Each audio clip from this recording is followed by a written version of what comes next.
Hello, and welcome to Cheating Husband Story. In the world of power, silence is often the greatest strategy. For 5 years, I let them believe I was nothing, a housewife without purpose or ambition. My husband Sonny and his smug friends never suspected that the woman they mocked over dinner was actually signing their paychecks. Sometimes the most satisfying revenge isn't swift or loud. It's patient, calculated, and served at precisely the right moment. Before we jump back in, tell us where you're tuning in from, and if this story touches you, make sure you're subscribed, because tomorrow I've saved something extra special for you. That evening, sitting at the corner of our marble dining table, nursing a glass of green tea while they drank expensive scotch, I watched them laugh. Sonny, with his perfectly styled hair and the custom suit I had financed without his knowledge, was in his element. He loved playing host, especially to his inner circle of real estate executives who wore designer watches to casual dinners just to outshine one another. Tonight, they'd found their entertainment, me, Akiko. "Sweetheart," Sonny called across the table, his voice dripping with that particular condescension he reserved for me in front of his friends. "Why don't you tell everyone about your day?" The room quieted, 5 pairs of eyes turning to me expectantly, amusement already dancing in them before I'd even spoken. It wasn't the first time he'd used me as the punchline to his jokes, but tonight he was particularly bold. Perhaps the 30-year-old Macallan had loosened his inhibitions. "I went to the community garden," I said softly, my Japanese accent still present despite my 15 years in America. And then I read for a while. Mario, Sonny's right-hand man, and Senior Vice President of Acquisitions at Horizon Realty Group, couldn't contain his smirk. "That's it? The whole day?" I nodded, keeping my expression neutral. That's the thing about playing a role. You have to commit to it completely, even when it cuts deep. I wanted to tell Mario that his latest acquisition proposal had significant tax liability issues that I'd flagged just that morning, or that I knew he had inflated 3 property valuations last quarter, but I didn't. Not yet. "Akiko is still adjusting to American life," Sonny explained to the group, as if I weren't sitting right there, as if I hadn't been here for over a decade, as if I hadn't graduated from Kyoto University with honors before earning my MBA from Harvard. "Finding a job has been challenging for her." Liam, head of marketing, leaned back with his tumbler in hand. "Language barrier, I bet. Must be tough." My English was perfect, better than his if we were measuring grammar and vocabulary. I had negotiated 9-figure deals in this language, but in their eyes I was just Sonny's decorative foreign wife, a beautiful quiet accessory he'd brought back from a business trip to Tokyo. "At least she knows her way around the kitchen," Ben added with a wink. "Japanese women make the best wives. Traditional, you know, supportive." Clyde raised his glass in agreement. Sonny hit the jackpot. A beautiful wife who doesn't drain the bank account with a career of her own. They all laughed, their chuckles bouncing off the vaulted ceilings of the house I had purchased. The house they all thought belonged to Sonny, thanks to his supposed brilliance in real estate development. Funny how none of them questioned how a mid-level executive at Horizon Realty Group could afford a $4.2 million home in this neighborhood, or the limited edition Aston Martin in the garage. They believed what they wanted to believe because it was easier, and I let them. "Remember that time Akiko thought she could be a real estate agent?" Sonny said, his eyes glinting with amusement. "She spent weeks studying for that licensing exam. What score did you get again, honey?" I remained silent, allowing him his moment. He didn't know that I owned not just a real estate license, but a broker's license in 3 states, or that I controlled the majority stake in Horizon Realty Group through a complex web of investment vehicles, that I had been personally selected by the aging founder, Mr. Tanaka, as his successor, a decision kept private until the appropriate time, which was rapidly approaching. "She didn't even pass," Sonny continued, filling in my silence with his fabricated narrative. "Turns out real estate isn't as easy as arranging flowers and making sushi." More laughter. I took a small sip of my tea, allowing my gaze to drift to the antique Japanese scroll hanging on the wall, a gift from Mr. Tanaka before he passed. It depicted a seemingly dormant volcano with the kanji for patience and power elegantly brushed beside it. None of our guests had ever asked about its meaning. They never really looked at anything in my home. Not the art, not the books in my native language that contained business strategies and investment theories, and certainly not me. "You know what she does all day?" Sunny continued, now fully committed to his performance. "She watches real estate shows and gives me advice on which properties the company should invest in, like watching HGTV makes her an expert." Oh, I had in fact identified the Westlake development opportunity that had saved Horizon from a disastrous third quarter last year. I had quietly slipped the research onto Sunny's desk, allowing him to present it as his own discovery. The commission from that deal had paid for the watch he was now flaunting. "To be fair," Mario added, turning to me with what he probably thought was kindness, "real estate is complicated. It's not for everyone." "It's all about instinct," Clyde declared, swirling his scotch importantly. "You either have it or you don't." I nodded pleasantly, playing my part. What they didn't know was that tomorrow morning at exactly 9 a.m., when the board meeting was called to announce the new chairperson following Mr. Tanaka's passing, they would learn exactly what kind of instincts I possessed. "More drinks," I offered, standing to play the perfect hostess. As I walked to the kitchen, I caught Sunny's whispered words to Ben. "I love her, but seriously, sometimes I feel like I'm supporting a child, not a wife. A man needs a partner, you know. Someone with ambition."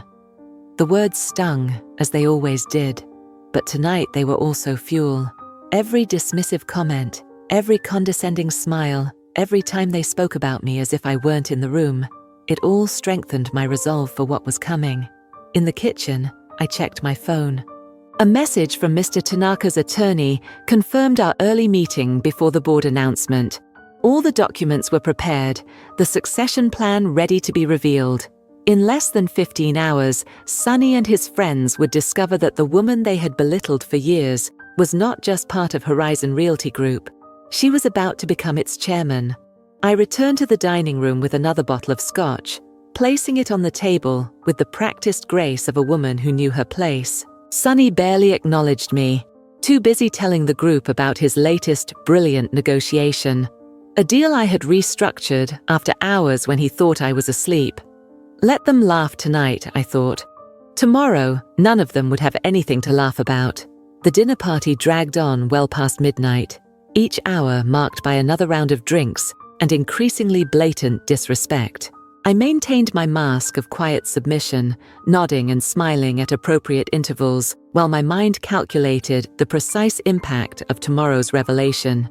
"Akiko, be a dear and bring us some coffee," Sunny called out, not bothering to look in my direction. The good beans, not that cheap stuff. I rose silently, feeling Clyde's eyes follow me as I walked to the kitchen. Of all Sunny's friends, he was the most obvious in his condescension. As director of operations at Horizon, he prided himself on efficiency, something he had made clear he found lacking in me. "Your wife is something else, Sunny," I heard Clyde say as I left the room. "Beautiful, quiet, obedient. They don't make them like that anymore." "She has her uses," Sunny replied, his voice carrying easily to the kitchen. "Though I wouldn't mind if one of those uses included bringing in an actual income." The coffee machine hummed as I prepared their drinks, my hands steady despite the fury building inside me. They didn't see me check my phone again. A message from Yumi, Mr. Tanaka's daughter, and my closest ally at Horizon. "Everything is set for tomorrow. Dad would be proud." Mr. Tanaka had been more than just the founder of Horizon Realty Group. He had been my mentor. We had met during my final year at Harvard when he gave a guest lecture on international real estate development. He had recognized something in me that day, a hunger for success combined with a patience most Americans lacked. When he offered me a position at his company, I accepted immediately. Preparing and narrating this story took us a lot of time, so if you are enjoying it, subscribe to our channel. It means a lot to us. Now back to the story. What no one knew, not even Sunny when we first met, was that I had risen quickly through Horizon's ranks. Within 3 years, I was managing their international acquisitions, focusing primarily on Asian markets, where my language skills and cultural understanding proved invaluable. Mr. Tanaka had begun grooming me as his successor long before his illness became apparent. Then I met Sunny. He was charming, attentive, and seemed to appreciate my intelligence. We married after a whirlwind romance, and that's when everything changed. Suddenly, my husband, a mid-level executive at the same company, couldn't handle the fact that his wife outranked him. His ego was too fragile to withstand the comparison. Men need to feel powerful, Mr. Tanaka had advised me during a private dinner after noticing tension between Sunny and me. Especially American men. Sometimes, Akiko-san, the path to true power requires a strategic retreat. And so began my elaborate deception. With Mr. Tanaka's blessing, I officially stepped down from my position, seemingly becoming a housewife, while continuing to work directly with him through secure channels. My official resignation allowed Sunny's star to rise unimpeded, his confidence growing with each promotion that I secretly orchestrated. For 5 years, I lived this double life, the quiet, supportive wife at home, and the sharp, decisive executive in private meetings with Mr. Tanaka. When his health began failing last year, he accelerated our succession plan, transferring controlling shares to me through a series of holding companies that even the board wasn't fully aware of. Appearances can be deceiving, Akiko-san, he had said during our final meeting, his once powerful frame diminished by illness. You have learned this lesson well. Now you will teach it to others. He died 3 weeks ago. His will, with its full revelations, would be read to the board tomorrow morning. I returned to the dining room with a tray of coffee cups, my face a perfect mask of servitude. Mario was in the middle of describing his latest conquest. Not a property, but a woman from the accounting department. She's fresh out of college, completely starstruck by my position, he boasted, accepting his coffee without even a glance in my direction. These young ones are so easy to impress. What Mario didn't know was that I had received 3 separate harassment complaints about him in the past month alone that had been sent to the anonymous ethics email that only Mr. Tanaka and I monitored. Those complaints were now part of the comprehensive files waiting in my private safe. Speaking of positions, Ben interjected, his words slightly slurred, that new development in Westlake is going to position us perfectly for the market upswing. Sunny, your team deserves a bonus for finding that opportunity. Sunny preened, straightening his expensive tie. It's all about vision, he declared, conveniently forgetting the research folder I had strategically placed in his briefcase. Seeing potential where others don't. I sat quietly in my corner of the table, observing them all while they ignored my presence. Each of them had vulnerabilities I had documented meticulously over the years. Liam had been manipulating marketing expenditures, funneling money to a consulting firm owned by his brother. Ben had deliberately hidden structural issues in 2 properties last quarter to speed up closings and secure his bonuses. Clyde had created a hostile work environment that had driven away 3 talented female executives. And Sunny, my husband, had been taking credit for other people's work for years, building his reputation on ideas that weren't his own, including many that had come from me. Akiko doesn't understand the first thing about vision, Sunny continued, warming to his favorite subject, my supposed inadequacies. Last month, she suggested we look into affordable housing projects. Affordable housing. Can you imagine the profit margins on that? The group chuckled appreciatively, none of them aware that my proposal, which I had intentionally mentioned to Sunny, knowing he would dismiss it, had actually been fully researched and developed into a comprehensive plan that would open up new government subsidies and tax advantages for Horizon. The plan sat in my private files, ready to be implemented once I took control. To be fair, Liam said, raising his coffee cup, not everyone has the mind for business. Some people are meant to support those who do. Exactly, Sunny exclaimed, reaching over to pat my hand condescendingly. And Akiko is the perfect support system, aren't you, sweetheart? I smiled demurely, lowering my eyes. I try my best. She's a good sport, Sunny told the group, knows her limitations. If only he knew the true limitations in this room, the limitations of their vision, their ethics, and most of all, their understanding of who they were really dealing with. As the clock struck 1 hour in the morning, I began clearing dishes, my movements deliberate and unhurried. In 8 hours, everything would change. The board meeting was scheduled for 9 a.m., but I would arrive at 7:30 to meet with Mr. Tanaka's attorneys and review the final details of the succession plan. Let them enjoy their final hours of ignorance, I thought, watching them laugh and boast. Tomorrow, the mask comes off. The house finally fell silent around 2 a.m. after Sunny's friends departed in their luxury cars, each man slightly unsteady from the evening's indulgences.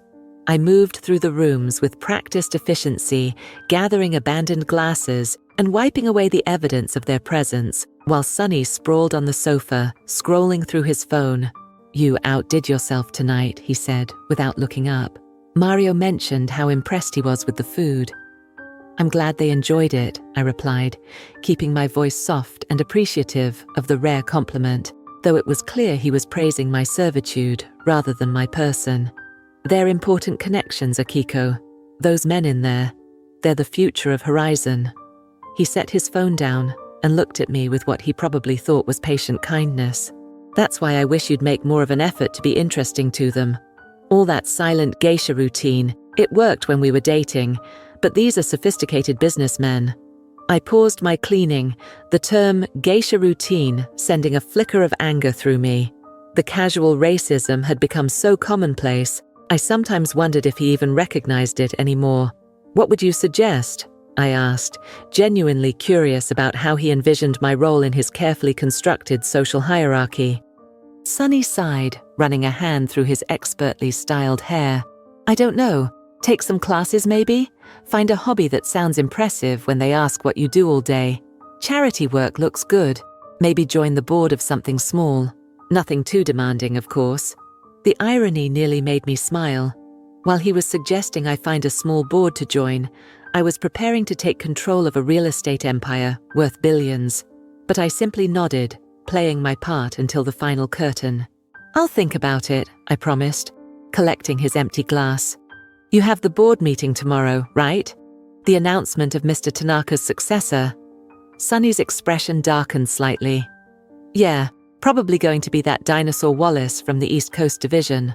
Old Tanaka always had a soft spot for him." "Not Mario?" I asked innocently, knowing exactly how Sunny felt about his supposed best friend, potentially outranking him. "Mario," he snorted. "No chance. Between you and me, he's not half as smart as he thinks he is. Gets the credit for my ideas half the time." He stretched and yawned, though I wouldn't be surprised if they look outside the company. Tanaka was always unpredictable. More than you know, I thought. "What time is the meeting?" I asked, though I had memorized the schedule weeks ago. 9, he mumbled, already losing interest in the conversation. "But I'm heading in early to prep. Liam and I are aligning on the quarterly marketing presentation. I'll make sure your grey suit is pressed," I said, knowing it was his favorite for important meetings. The subtle power moves were so ingrained now that they felt almost natural, the supportive wife anticipating his needs, bolstering his confidence. "You're good to me, Akiko," he said, his tone suggesting he was bestowing a great compliment. "A lot of American women wouldn't put up with my hours, my ambition." I smiled, the expression not quite reaching my eyes. "I was raised to support my husband. That's what I love about you. Traditional values." He stood, stretching again. "I'm heading up. Don't stay up too late cleaning. Your eyes get puffy when you don't sleep, and we have that charity dinner tomorrow night." I watched him climb the stairs, confident in his position in life, secure in his superiority. Once he was out of sight, I moved to my small office off the kitchen, the one room in the house that was truly mine. Sunny rarely entered it, dismissing it as my hobby room, where I practiced calligraphy and read Japanese novels. Behind the sliding bookshelf, however, was a state-of-the-art workstation where I conducted my real business. I entered the passcode and pressed my thumb to the hidden scanner. The shelf slid silently aside, revealing the command center of my operation. 3 monitors came to life, displaying real-time data from markets across Asia, where it was already midday.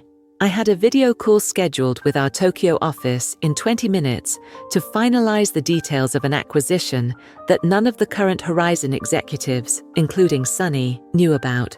Before making the call, I opened a secure drawer and removed 5 thick files, one for each of the men who had dined at my table tonight. These weren't merely performance evaluations, they were comprehensive dossiers detailing every ethical breach, every inflated number, every instance of credit stolen and harassment covered up. Mario's file was the thickest. His habit of pursuing young employees had created significant liability for the company, all meticulously documented by the HR director who reported directly to Mr. Tanaka, and now to me. Attached was a USB drive containing audio recordings from his office, the microphones installed during last year's security upgrade that he had so casually approved without reading the documentation. Liam's file contained a complete audit of the marketing department's financials, clearly showing the pattern of funds diverted to his brother's shell company. The transactions were cleverly disguised, but not cleverly enough to escape the forensic accountant I had hired specifically to review his department. Ben's file included inspection reports and emails proving he had knowingly concealed structural defects in properties to accelerate sales. The potential legal ramifications were severe, not just for Horizon, but for Ben personally if homeowners ever discovered the truth. Clyde's documentation included exit interviews and formal complaints from 12 female employees over the past 3 years, all describing a pattern of dismissive, hostile behavior toward women in positions of authority. His personnel file also revealed a pattern of promoting men with inferior qualifications over more experienced female candidates. Finally, I opened Sunny's file. Unlike the others, his ethical breaches were more subtle. Taking credit for others' work wasn't technically illegal, just deeply unprofessional. But there were other issues: expense reports that didn't quite match his actual activities, client meetings that never happened, inflated projections to secure larger budgets for his department. I closed the files and placed them in my briefcase for tomorrow's meeting. Then I made the call to Tokyo, speaking rapid-fire Japanese with the acquisition team there. We finalized the purchase of a prime development property, a deal that would significantly expand Horizon's Asian footprint and one that would be announced after my new position was secured. It was nearly 4 a.m. when I finally shut down the system and concealed the workstation once more. I climbed the stairs quietly, passing the guest bedroom where I'd been sleeping for the past month, citing Sunny's snoring as the reason for the separate arrangements. The truth was, I couldn't bear his touch anymore, not after years of diminishment and disrespect. In the master bathroom, I washed my face and stared at my reflection. Tomorrow, no, today, I would shed this mask I'd worn for so long. The thought brought both anticipation and a strange sense of loss. Playing this role had been exhausting, but it had also been a kind of protection, a way of observing unnoticed, of gathering information without scrutiny. I laid out my clothes for the morning, not the casual wear of a housewife, but the armor of an executive. A sharply tailored charcoal suit, understated but unmistakably expensive. Pearl earrings that had belonged to my grandmother, a successful businesswoman in post-war Japan when such things were nearly impossible. Beneath the hollow base of the jewelry box sat the final piece of Mr. Tanaka's plan, a custom-designed signet ring bearing the Horizon logo and the chairman's distinctive mark. As I slipped into bed, I heard Sunny's steady breathing from the master bedroom across the hall. He slept the untroubled sleep of a man who believed his world was secure, his position unassailable. Let him sleep, I thought. In a few hours, the alarm would wake him to a reality very different from the one he expected. The alarm chimed softly at 5:30 a.m. I silenced it quickly, my body tense with anticipation, despite having slept barely an hour. This moment, the quiet before everything changed, deserved acknowledgement. I sat on the edge of the bed, watching the first hint of dawn through the window, and allowed myself a rare moment of reflection. 5 years of calculated deception. 5 years of swallowing my pride, of watching incompetent men make decisions I could have made better, of hiding my intelligence behind a veil of docile femininity. Had it been worth it? The question had haunted me increasingly in recent months. Mr. Tanaka had understood the strategy, the power of being underestimated, the advantage of seeing people's true nature when they believed you posed no threat. But he hadn't fully grasped the personal toll it would take. "You have the patience of the mountain," he had told me once, referencing the volcano on the scroll in my dining room. Still and quiet on the surface, but with tremendous power beneath. I rose and moved silently to the shower, letting the hot water wash away my doubts, along with the last vestiges of sleep. Today wasn't about the past, it was about claiming the future I had earned.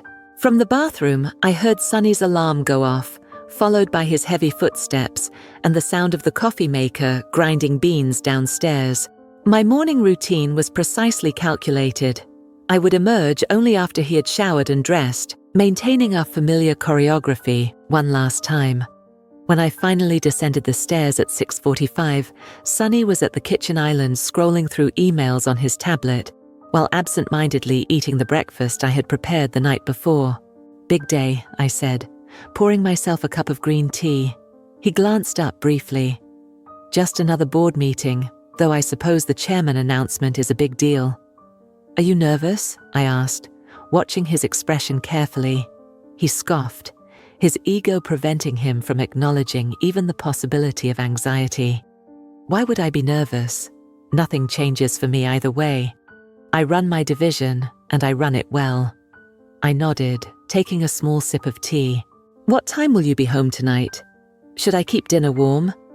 "Don't wait up," he replied, already returning his attention to his emails.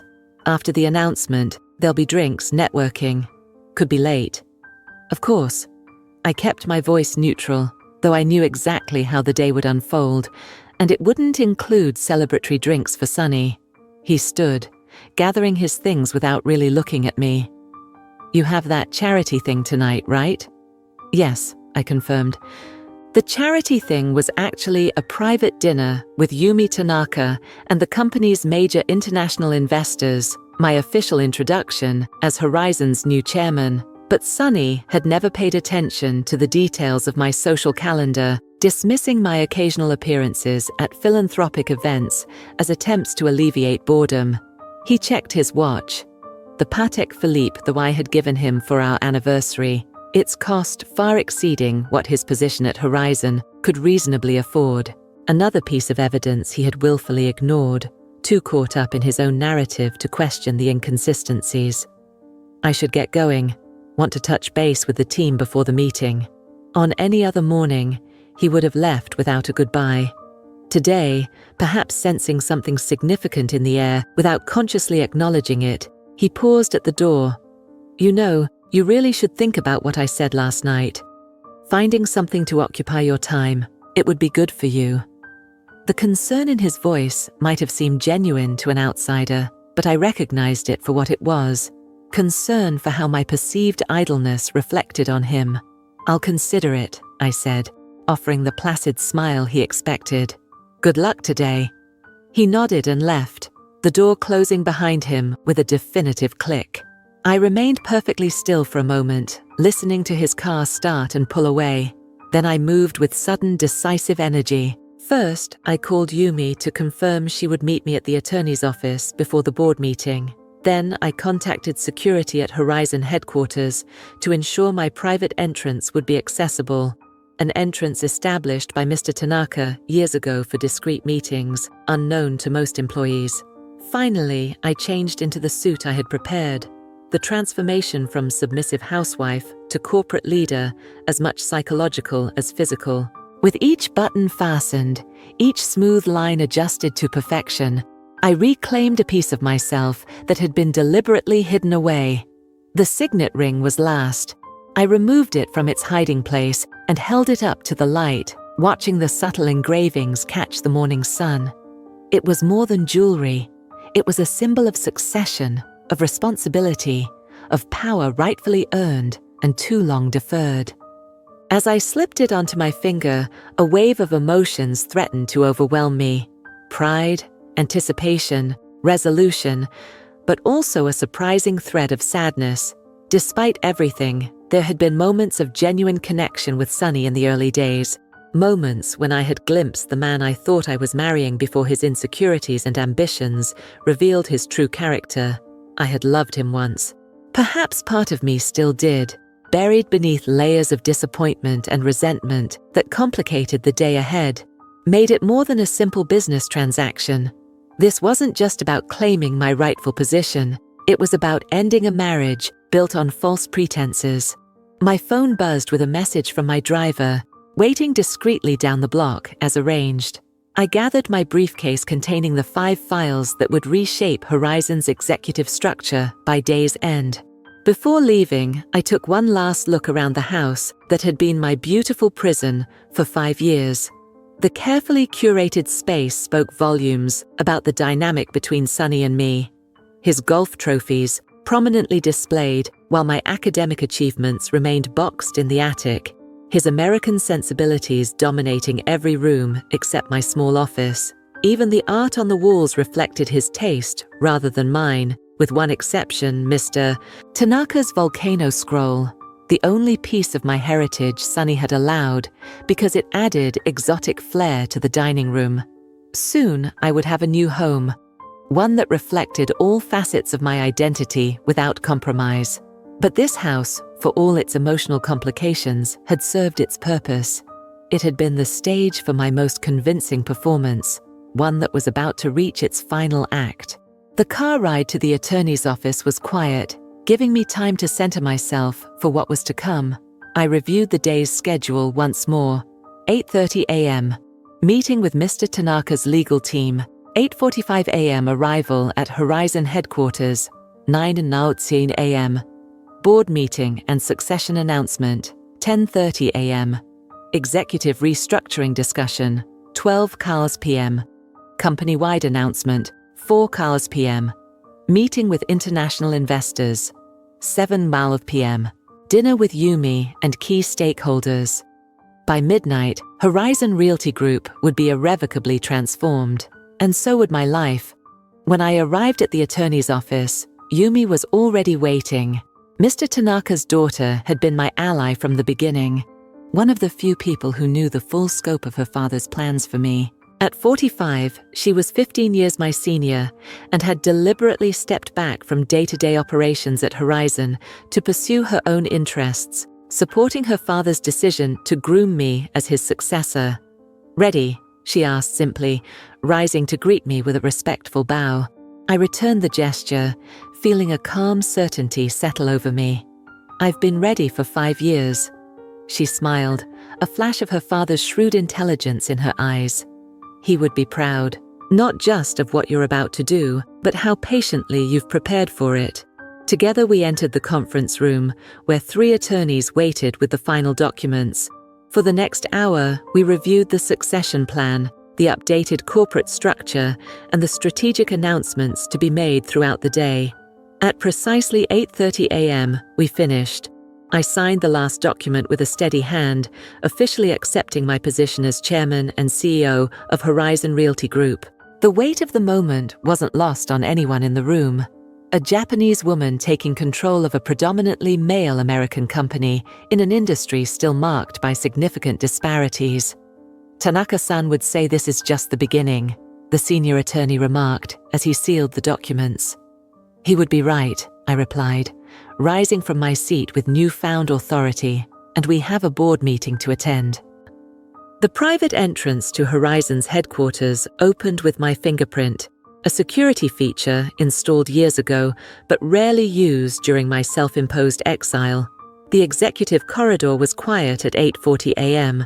Most of the board members and senior staff gathered in the anteroom outside the main conference room, waiting for the 9 a.m. meeting to begin.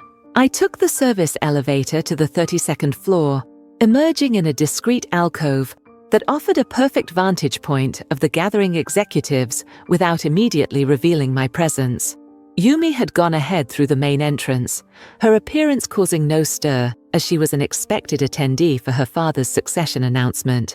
From my position, I could see Sunny holding court near the refreshment table, surrounded by his usual satellites, Mario, Liam, Ben, and Clyde. Their postures radiated confidence, the easy camaraderie of men who believed themselves untouchable.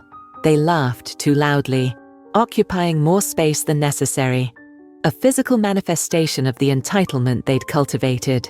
"Wallace looks nervous," I heard Liam say, gesturing subtly toward an older man standing alone near the windows. "Maybe he knows something we don't." "Please," Sunny replied dismissively. The old man might have liked him, but the board knows the company needs new blood, not another dinosaur clinging to outdated methods. Mario chuckled, adjusting his Italian silk tie. "My money is still on external recruitment, probably some hotshot from Goldman or Morgan Stanley to shake things up." "Whoever it is," Ben added, lowering his voice slightly, "they'd better understand how things work around here. We've built this company into what it is today." The audacity of that statement nearly made me step forward prematurely. These men had built nothing. They had inherited a thriving company from Mr. Tanaka's careful stewardship and proceeded to coast on its existing momentum while inserting inefficiencies and ethical compromises at every turn. Clyde nodded in agreement. First order of business for the new chairman should be reviewing that diversity initiative HR keeps pushing. Complete waste of resources, if you ask me. Merit should be the only consideration. The irony of Clyde invoking merit while systematically undermining qualified female employees might have been amusing if it weren't so infuriating. I checked my watch. 8:52 a.m. Time to make my entrance. But before I could move, Sunny's voice rose again, this time loud enough to carry across the anteroom. "Speaking of diversity," he said with a smirk, "I had to listen to my wife go on about how Horizon should invest in affordable housing last night. Can you imagine? The profit margins would be a joke." "Your wife?" Mario chuckled. "Isn't she the one who couldn't even pass the real estate exam?" "The very same," Sunny confirmed, his tone dripping with condescension. "Sweet woman, beautiful, great hostess, but completely clueless about business. Still, I let her talk. Makes her feel included." The group laughed, that particular laugh of men who share a joke at someone else's expense. I felt a cold fury settle in my chest, not just at the mockery, but at the casual dismissal of an idea that would actually increase Horizon's profitability through tax incentives and government subsidies, if they had bothered to run the numbers, as I had. "You know what's funny?" Sunny continued, apparently emboldened by his audience. "She actually thinks she understands the real estate market because she reads those glossy international design magazines. Last week she tried to tell me about property trends in Tokyo. Tokyo! As if she has any idea what drives the commercial market there. The international Asian market was, in fact, my specialty, the very reason Mr. Tanaka had recruited me. I had overseen the acquisition of 3 major properties in Tokyo's financial district, transactions that had increased Horizon's portfolio value by nearly 30% in my active years with the company. "Women," Clyde said with a dismissive wave. "My wife's the same. Thinks watching home renovation shows makes her an expert." "At least Aiko knows her place," Sunny replied, straightening his tie. "She doesn't try to compete with me professionally. Nothing worse than a wife who thinks she's smarter than her husband." The boardroom doors opened then, and the company secretary appeared, clipboard in hand. "Gentlemen, the meeting will begin momentarily. Please take your seats." The timing couldn't have been more perfect. As the group moved toward the boardroom, I stepped out from the alcove, my presence immediately drawing attention. Conversations faltered as heads turned, expressions shifting from confusion to surprise as executives registered my appearance, not as Sunny's quiet wife in casual clothes, but as a sharply dressed professional whose demeanor radiated authority. Sunny was the last to notice, too absorbed in continuing his commentary to Mario. When he finally saw me, he froze mid-sentence, his brow furrowing in confusion. "Aiko, what are you doing here?" I approached with measured steps, my heels clicking purposefully against the marble floor. "Good morning, Sonny." My voice was calm, professional, a tone he had never heard from me before. "I believe the meeting is about to start." His confusion deepened, morphing into embarrassment as he glanced around at his colleagues. There must be some mistake. "This is a closed board meeting for the chairman announcement." "I'm aware," I replied simply, walking past him toward the boardroom doors. He moved quickly to intercept me, lowering his voice as he gripped my elbow. "This is inappropriate. You can't just show up at my workplace like this. Whatever this is about, we can discuss it at home." I looked pointedly at his hand until he released my arm, uncertainty flickering across his face. "Mr. Reynolds," came a voice from behind us. It was Mr. Tanaka's senior attorney, approaching with Yumi at his side. "I see you've met Miss Tanaka and Miss Nakamura. Excellent. Shall we proceed inside? The board is waiting." "Miss Nakamura," Sonny repeated, his confusion evident. "You mean my wife?" The attorney looked between us, his professional mask slipping just enough to reveal surprise. "Your wife? I was unaware of your connection to Miss Nakamura. How interesting." He turned to me with a respectful nod. "We're ready when you are." "Thank you," I replied, maintaining my composure, though I could feel Sonny's growing agitation beside me. "Akiko, what is going on?" he demanded, his voice rising slightly. "Why is he talking to you like that?"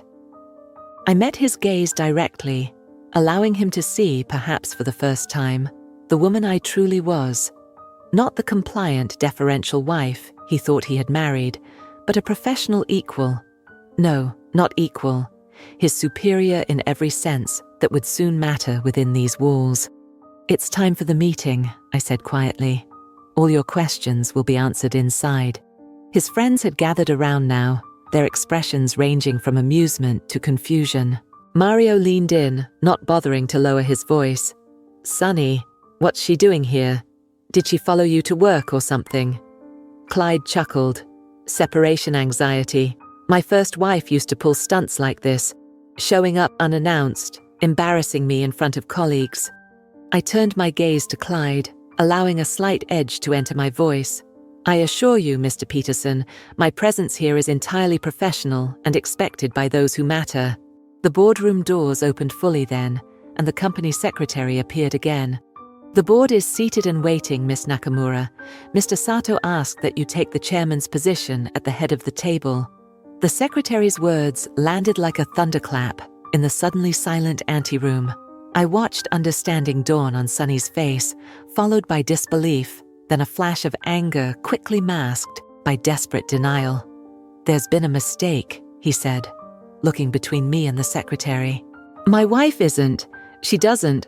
"Thank you," I said to the secretary, ignoring Sonny's sputtering.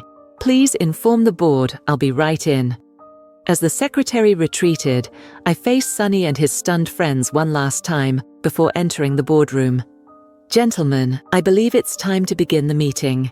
We have much to discuss about the future of Horizon Realty Group, including its leadership and ethical standards."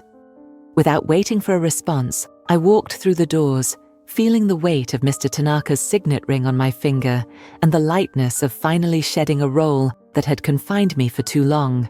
Behind me, I heard Mario's confused whisper, "What the hell is happening?" It was a question they would all have definitive answers to very soon. The boardroom fell silent as I entered, 20 pairs of eyes tracking my movement toward the chairman's seat at the head of the massive oak table. Most board members knew me only as a footnote at company gatherings, Sonny Reynolds' quiet Japanese wife, who occasionally appeared at holiday parties. Their expressions ranged from polite confusion to open bewilderment. Mr. Sato, the company's deputy longtime legal counsel, and Mr. Tanaka's most trusted advisor, stood as I approached. "Miss Nakamura," he said with a respectful bow, "on behalf of the board, welcome." I returned the bow slightly, then took my place at the head of the table.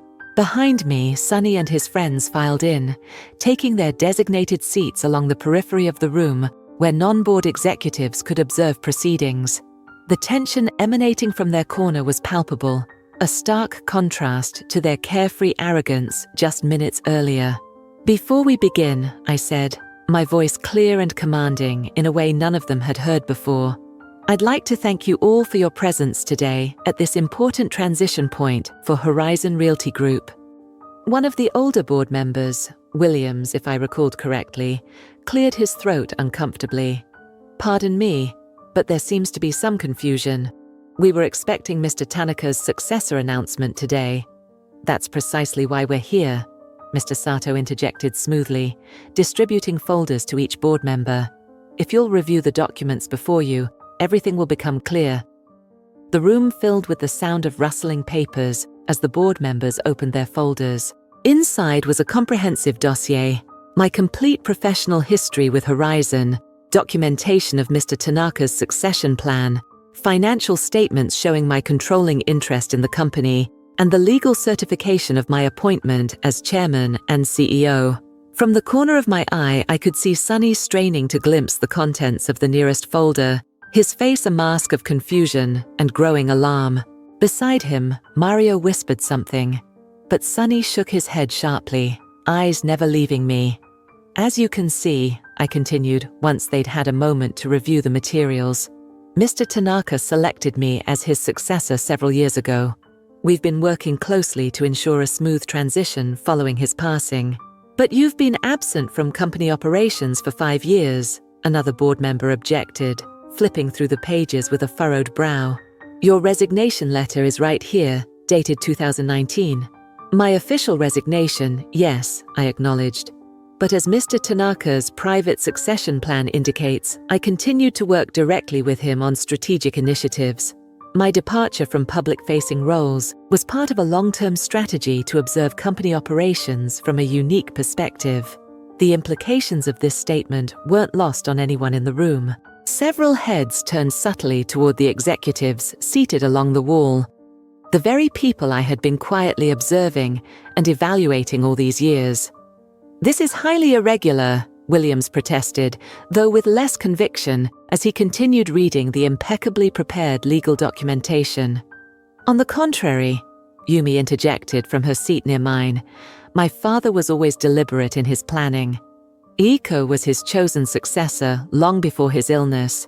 Her qualifications are exceptional, her experience unmatched, particularly in international markets.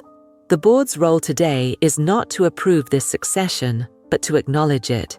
The legal transfer of power is already complete."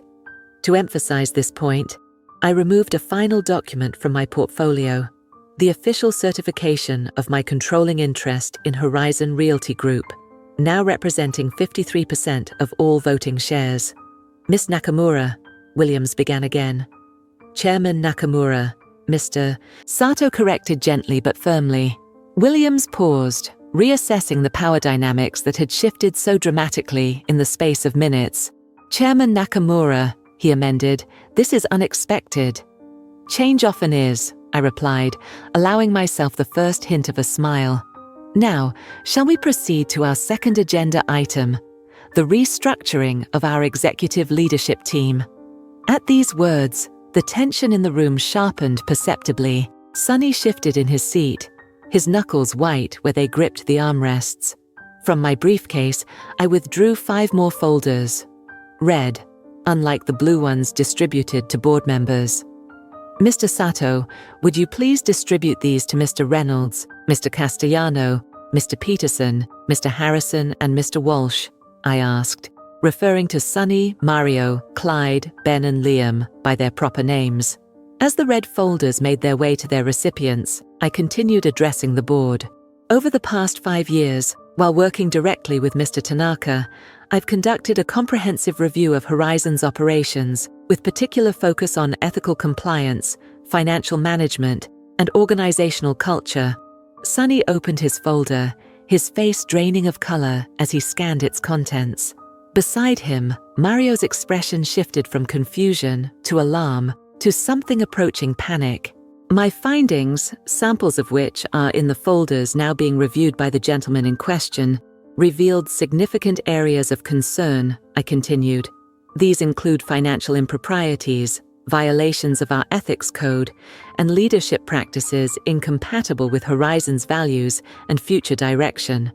"This is outrageous," Clyde suddenly burst out, halfway through his folder. "These accusations are fully documented and independently verified," I finished for him. "Each file contains primary evidence collected over multiple years, witness statements, and forensic accounting reports where applicable. The board will receive comprehensive summaries following this meeting, but I wanted the individuals involved to review their personal files first. A professional courtesy." The room had gone deathly quiet. Even Williams seemed at a loss for words as the gravity of the situation became apparent. "Akiko," Sunny finally spoke, using my first name inappropriately for the setting, a last desperate attempt to reframe our relationship into the familiar dynamic where he held power. "We should discuss this privately. Whatever you think you found." "Chairman Nakamura," I corrected, meeting his gaze directly. "And there is nothing to discuss privately, Mr. Reynolds. The evidence speaks for itself. Your misconduct, along with that of your colleagues, has been thoroughly documented and verified." I turned back to address the entire board. "As my first official act as chairman, I am terminating the employment of these 5 executives, effective immediately. Security has been instructed to escort them from the building following this meeting. Their access credentials have already been revoked." The boardroom erupted then, Sunny and his friends protesting loudly while board members attempted to ask questions over the din. I allowed it to continue for precisely 15 seconds before raising my hand for silence. Remarkably, the room complied. "This decision is not subject to debate," I said calmly. "It is merely being communicated as a courtesy to the board. The restructuring plan for the affected departments is outlined on page 12 of your briefings."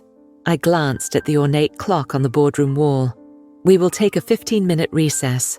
When we reconvene, we will discuss Horizon's new strategic direction, beginning with our expansion into affordable housing development and our strengthened presence in Asian markets."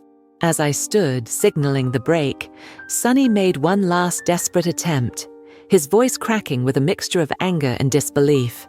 "You can't do this," he said, rising from his seat. "I'm your husband." The room fell silent again, all eyes moving between us. I regarded him steadily, allowing the full weight of the moment to settle before responding. "Correction," I said quietly. "You were my husband. The divorce papers are in the final section of your folder. My attorneys will be in touch regarding the separation of assets." The 15-minute recess stretched into 20 as security quietly entered the boardroom to escort Sunny and his colleagues to their offices to collect personal belongings. I remained seated at the head of the table, reviewing notes for the strategic presentation, while board members huddled in small groups. Their whispered conversations a mix of shock and rapid recalculation of where they stood in this new reality. Yumi approached, taking the seat beside me. "That was quite an entrance," she said in Japanese, her voice low enough that only I could hear. "It was overdue," I replied in the same language, allowing myself a moment of candor away from English-speaking ears. "The husband part, that was unexpected," she admitted. "Father never mentioned that complication." "Your father knew," I said, sorting my presentation materials. "He advised me to keep my personal and professional lives completely separate. Sunny never knew who I really was because Mr. Tanaka and I agreed it was safer that way." Yumi studied me with her shrewd eyes, so like her father's. "Safer for the company perhaps, but for you." Before I could answer, the boardroom door opened again. Mr. Sato entered, followed by the board members who had stepped out during the break. Their demeanor had changed subtly, less confused, more calculating, as they reassessed their positions in the new power structure. "The executives have been escorted from the building," Mr. Sato informed me quietly as he took his seat. There was some resistance, particularly from Mr. Reynolds. "Anticipated," I replied. "Are the transition teams in place?" He nodded. "Interim department heads have been notified. They'll be joining us for the full staff announcement at noon." "Excellent." I stood, addressing the reconvened board. "Shall we continue?" For the next hour, I led the board through my vision for Horizon's future, a strategic pivot that would maintain our luxury developments while expanding into previously untapped markets. I outlined the affordable housing initiative that Sunny had so casually dismissed, demonstrating with precise financial projections how government incentives and tax advantages would actually increase our profit margins while improving our public image.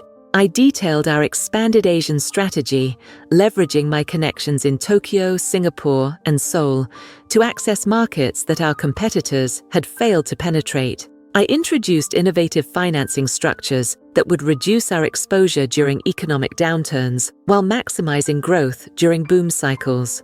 With each slide, each perfectly articulated strategic initiative, I watched the board's expressions transform from skepticism to interest to unmistakable approval. By the time I concluded with a 5-year growth projection that doubled our current valuation, even Williams was nodding in agreement. "Questions?" I asked, closing my presentation folder. There were many, but they were no longer challenges to my authority. They were substantive inquiries about implementation timelines, resource allocation, and integration strategies. The kinds of questions posed to a leader whose vision they had accepted. As the meeting concluded, board members approached one by one to offer congratulations and pledge support. Their rapid adaptation didn't surprise me.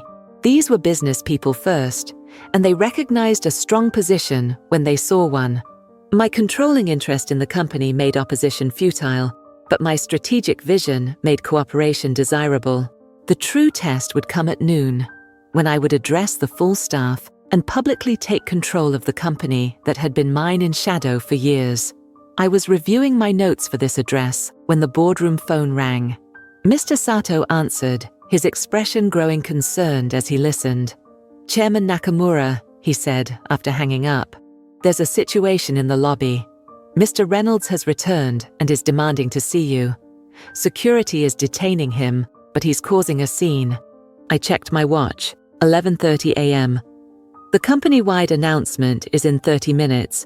Please have security hold him in the executive conference room on the second floor. I'll speak with him briefly before addressing the staff."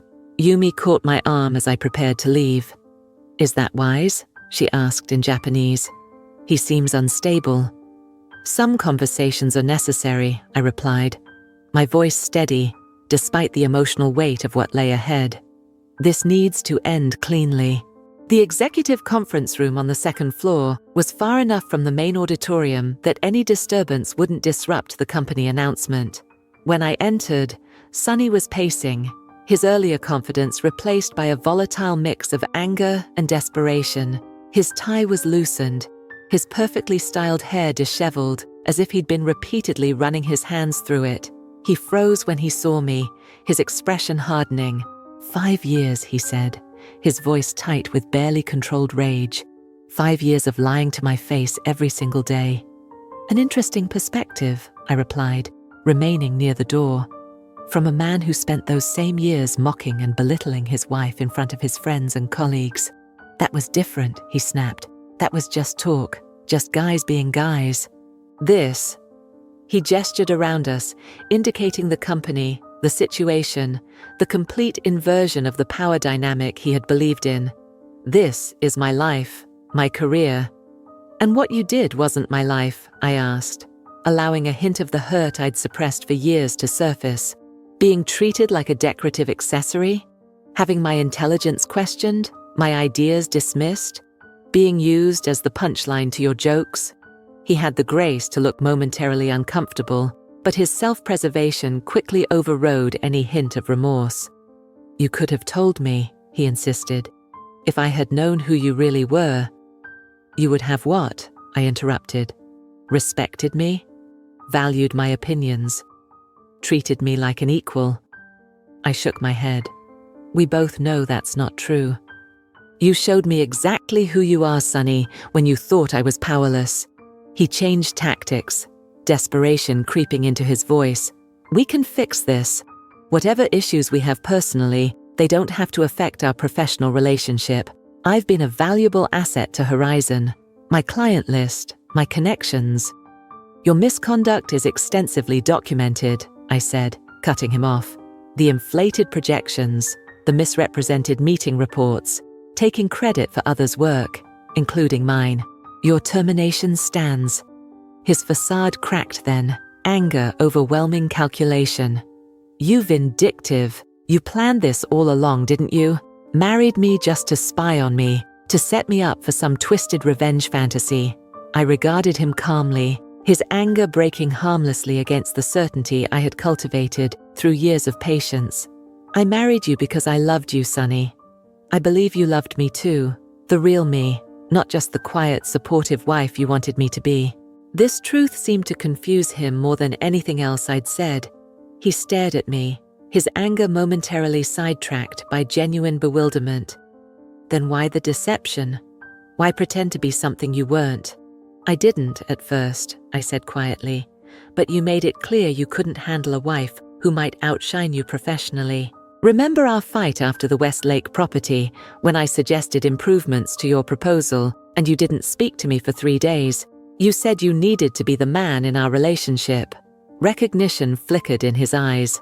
One of the few times in our early marriage when I had fully displayed my business acumen before learning to hide it.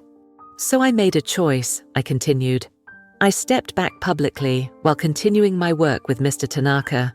I had hoped that as your confidence grew, you might become secure enough to accept my success alongside your own. Instead, you became more dismissive, more condescending with each promotion.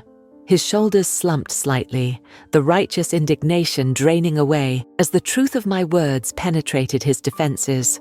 What happens now? He asked, his voice subdued. Now, I have a company to lead, I said, checking my watch. The divorce papers require your signature within 30 days. My attorneys will handle the details. Your personal belongings from the house have been packed and will be delivered to wherever you specify. I turned to leave, but Sonny's voice stopped me at the door. Was any of it real? He asked. And for the first time since I'd known him, his voice held no trace of arrogance or calculation, just raw vulnerability. Did you ever love me at all? Or was I just part of your grand plan? The question deserved an honest answer. I turned back to face him. The first 2 years were real, I said softly. I loved your confidence, your ambition. I thought we were building something together. I paused, acknowledging the grief of what had been lost. But it changed, Sonny. Not just me hiding parts of myself. You changed too. Success didn't make you more secure. It made you more entitled. Each promotion made you more dismissive of those you perceived as beneath you, including me.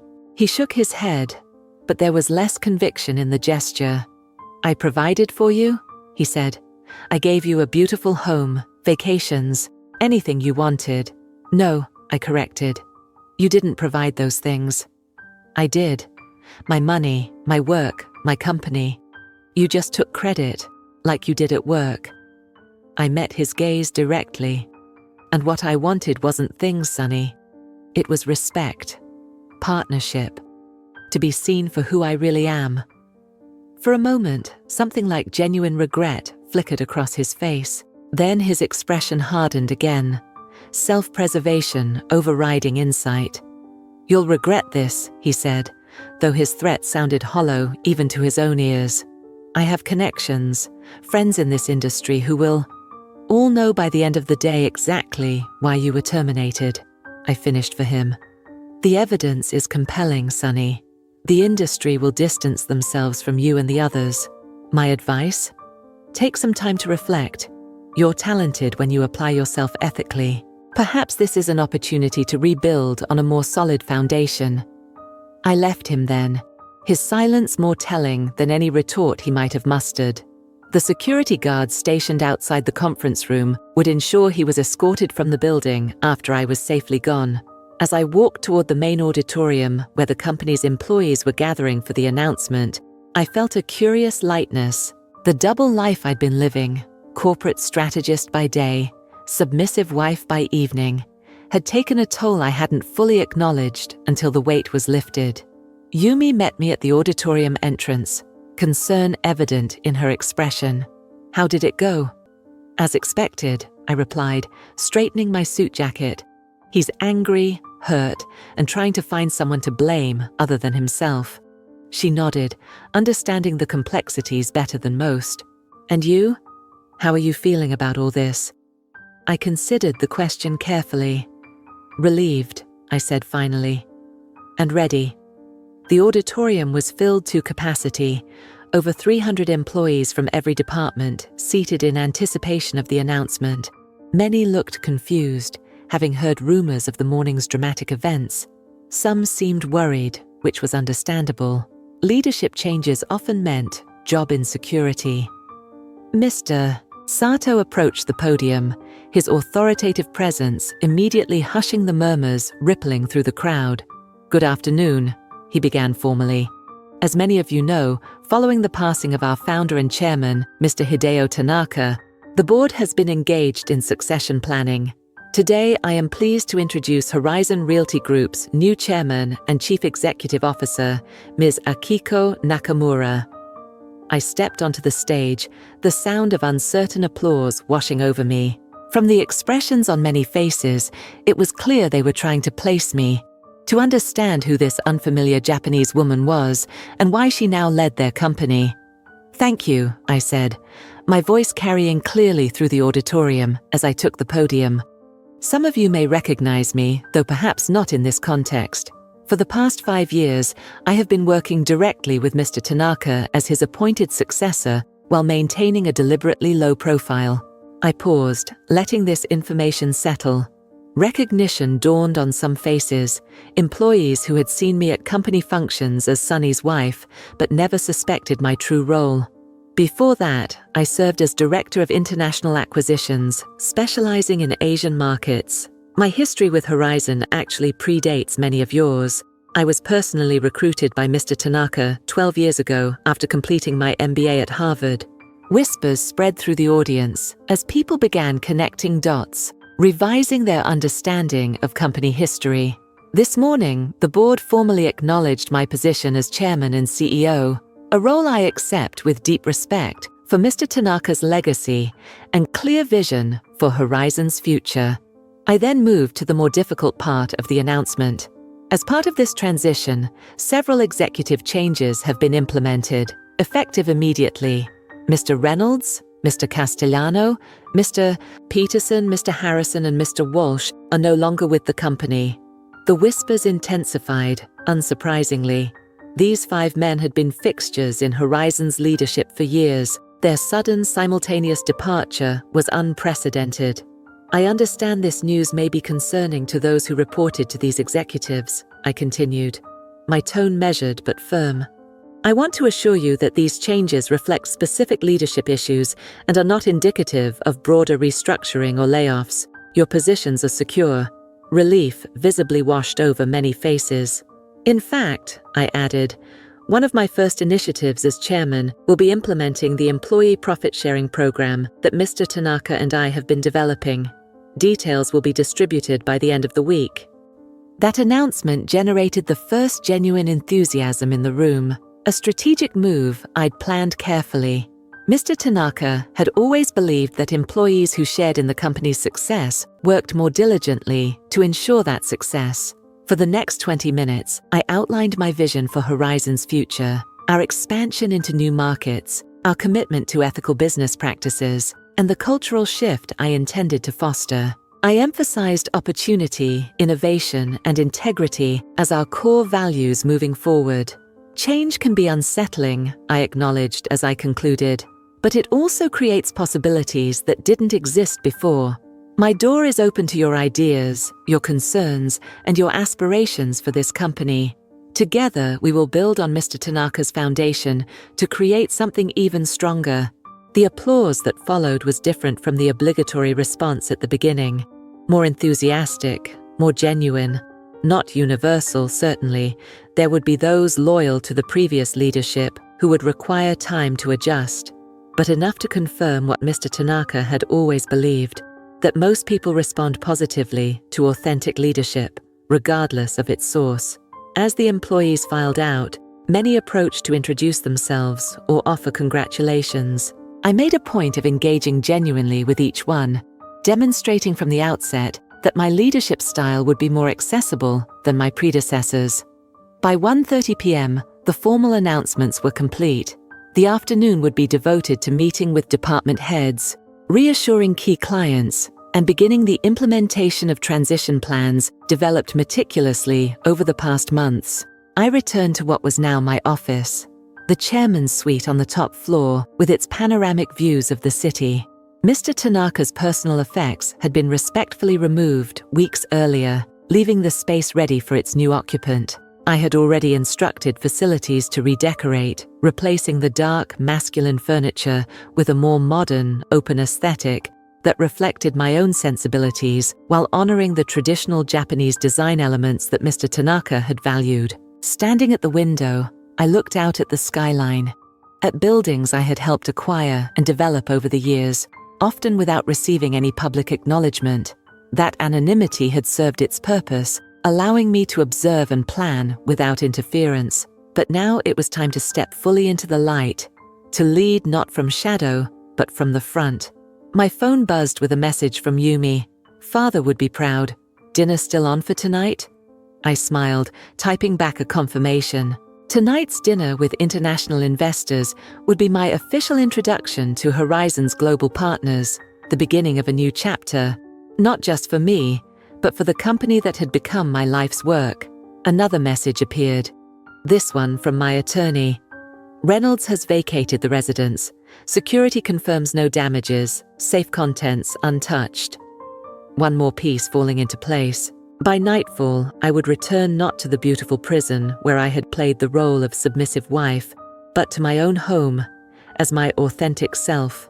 The decision I had made 5 years ago to temporarily set aside my public identity in service of a longer-term goal had been painful but necessary. Mr. Tanaka had understood the strategic value of patience, of allowing others to underestimate you while you quietly built your strength. "The volcano appears dormant," he had told me once, gesturing to the scroll that now hung in my dining room, "until the moment it chooses to reveal its power." Today, I had finally made that choice. The afternoon passed in a carefully orchestrated sequence of meetings. Each department head was summoned individually to my office for brief but substantive discussions about their areas of responsibility. I had studied their personnel files, performance reviews, and project histories meticulously over the years, allowing me to ask pointed questions that demonstrated my intimate knowledge of their operations. Some appeared nervous, particularly those who had been closely aligned with Sonny and his circle. Others seemed cautiously optimistic about the change in leadership. A few, mostly women and international employees who had felt marginalized under the previous regime, barely concealed their enthusiasm. Naomi Chen, our brilliant head of digital strategy, who had been consistently overlooked for promotion despite outperforming her male colleagues, was among the most visibly relieved. "I almost resigned last month," she admitted when I asked about her department's unusually high turnover rate. "Clyde blocked my advancement opportunities 3 times, always with vague concerns about my leadership readiness." "Your leadership capabilities are not in question," I assured her, sliding a folder across my desk. "This is the expanded digital initiative we'll be announcing next quarter. I'd like you to lead it, with a corresponding title change to Senior Vice President of Digital Innovation and a compensation adjustment to match." Her momentary speechlessness was followed by composed gratitude, but the brightness in her eyes told me everything I needed to know about the impact of finally being recognized for her contributions. Similar conversations played out across the afternoon, not wholesale reorganization, but strategic adjustments that began shifting the company's culture immediately. By 4 p.m., and I had met with 12 key department heads, each leaving with clear directives and, more importantly, a sense that their work was seen and valued by the new leadership. At 4:30 p.m., my executive assistant, formerly Mr. Tanaka's most trusted aide, announced the arrival of our international investors for the preliminary meeting before tonight's dinner. The conference room filled with representatives from our global financial partners, investment firms from Tokyo, Singapore, London, and Dubai, who had long supported Horizon's international expansion. Many had known me in my previous role as Director of International Acquisitions, though none had been aware of my continued involvement during my apparent absence. Ms. Nakamura, Mr. Watanabe, the senior representative from Tokyo's largest real estate investment trust, greeted me with a respectful bow. "It is good to see you in an official capacity again. Tanaka-san spoke highly of your continued contributions, though few of us understood the full extent of your role." "Mr. Tanaka valued discretion," I replied, returning his bow. "But now we can speak openly about our vision for Horizon's global presence." For the next hour, I outlined our expanded international strategy, addressing specific concerns from each market representative and demonstrating my thorough understanding of regional regulations, cultural considerations, and growth opportunities. The detailed knowledge I presented, from Tokyo's changing zoning laws to Dubai's new foreign investment framework, clearly impressed even the most skeptical investors. "I believe I speak for all of us," said Mr. Al-Aziz from our Dubai partners as the meeting concluded, "when I say Horizon appears to be in very capable hands.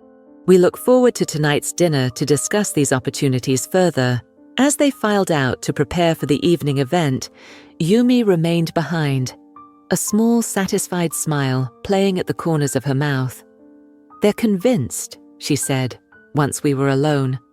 "Particularly Watanabe. I've never seen him so enthusiastic about our projections." "Watanabe appreciates preparedness," I replied, gathering my notes. "And unlike some of our previous executives, I don't need to exaggerate our potential to impress him." Yumi nodded, her expression growing more serious. "Have you seen the news?"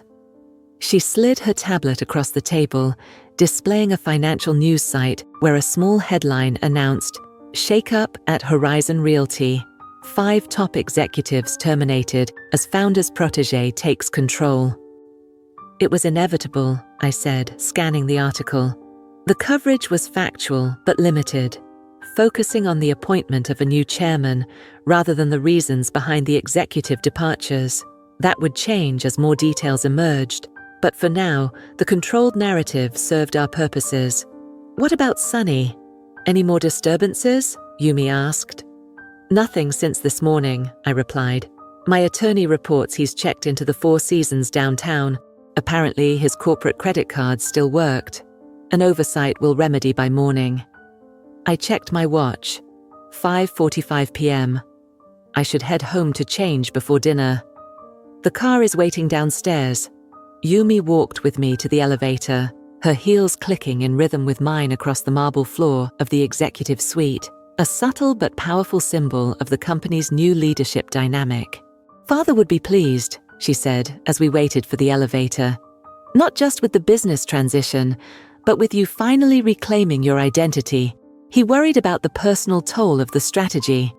"The personal and professional are often intertwined," I replied, thinking of Sunny, of the marriage that had somehow transformed from a genuine connection to an elaborate charade.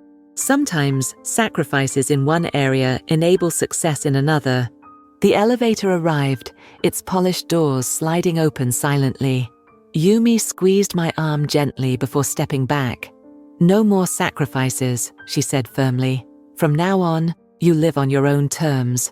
I nodded, a curious emotion, part liberation, part melancholy, washing over me as the doors closed.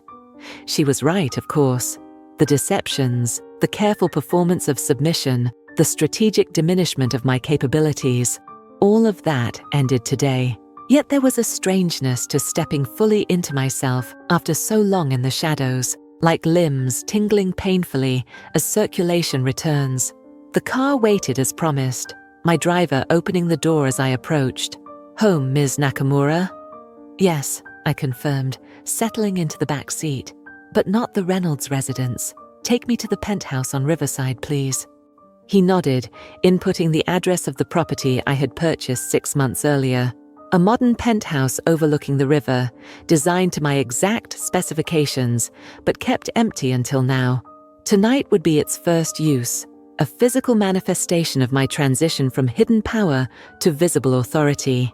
As we drove through the evening traffic, I watched the city transform from the financial district's glass towers to the elegant residential neighborhoods along the river. My phone remained mercifully silent. No emergency calls from the office, no desperate messages from Sunny, no media inquiries requiring immediate attention. This moment of transition belonged to me alone. A brief quiet in the midst of a day that had permanently altered the trajectory of my life and the company I now officially led.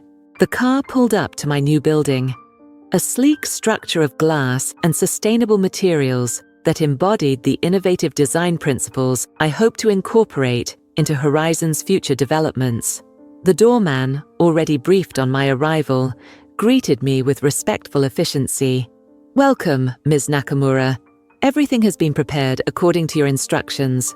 The private elevator whisked me to the top floor, opening directly into my penthouse. The space was exactly as I had envisioned, open and light-filled, with traditional Japanese design elements harmonizing with modern architecture. Floor-to-ceiling windows showcased the river and city beyond, the fading daylight casting everything in a golden glow. In the master suite, I found the evening's attire already laid out. A custom Yohji Yamamoto dress in deep midnight blue, elegant but powerful, with subtle embroidery incorporating the same volcano motif from Mr. Tanaka's scroll. No longer would I dress to diminish or deflect attention. Tonight's dinner required a visual statement as clear as the organizational changes I had implemented. As I prepared for the evening, I allowed myself to fully process the day's events. The confrontation with Sunny, the board meeting, the staff announcement. Each moment had been a step toward reclaiming not just my professional authority, but my personal autonomy. The liberation was exhilarating, but it carried with it an unexpected poignancy. For all his faults, for all the ways he had diminished me, there had been moments of genuine connection with Sunny in the beginning. The seeds of a true partnership had been there before ambition and insecurity poisoned the relationship. I couldn't help but wonder if things might have been different had I confronted the issues earlier, had I refused to play the role he expected. But such reflections, while natural, served little purpose now. The decisions had been made, the consequences set in motion. My focus needed to remain on the future, Horizon's and my own. I fastened Mr. Tanaka's gift around my neck, a pendant of polished jade carved with the Japanese character for strength, given to me on the day he formally named me his successor. Its weight against my skin was a tangible reminder of his faith in me, of the responsibility I had accepted, and of the journey that had led to this moment. At precisely 6:45 p.m., my phone chimed with a notification. The car had arrived to take me to dinner.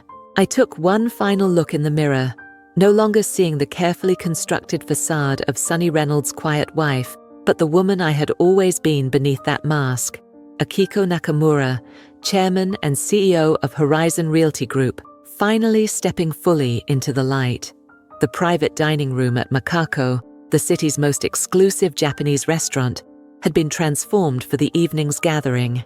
Traditional shoji screens created an intimate atmosphere, while subtle lighting highlighted the authentic artwork and flower arrangements selected specifically for this occasion. Mr. Tanaka had often used this space for his most important meetings, valuing both its privacy and its embodiment of Japanese aesthetics in an American setting. As my car pulled up to the restaurant, I noticed several familiar vehicles already parked outside. The investors had arrived early, eager to continue our earlier discussions in a more relaxed environment.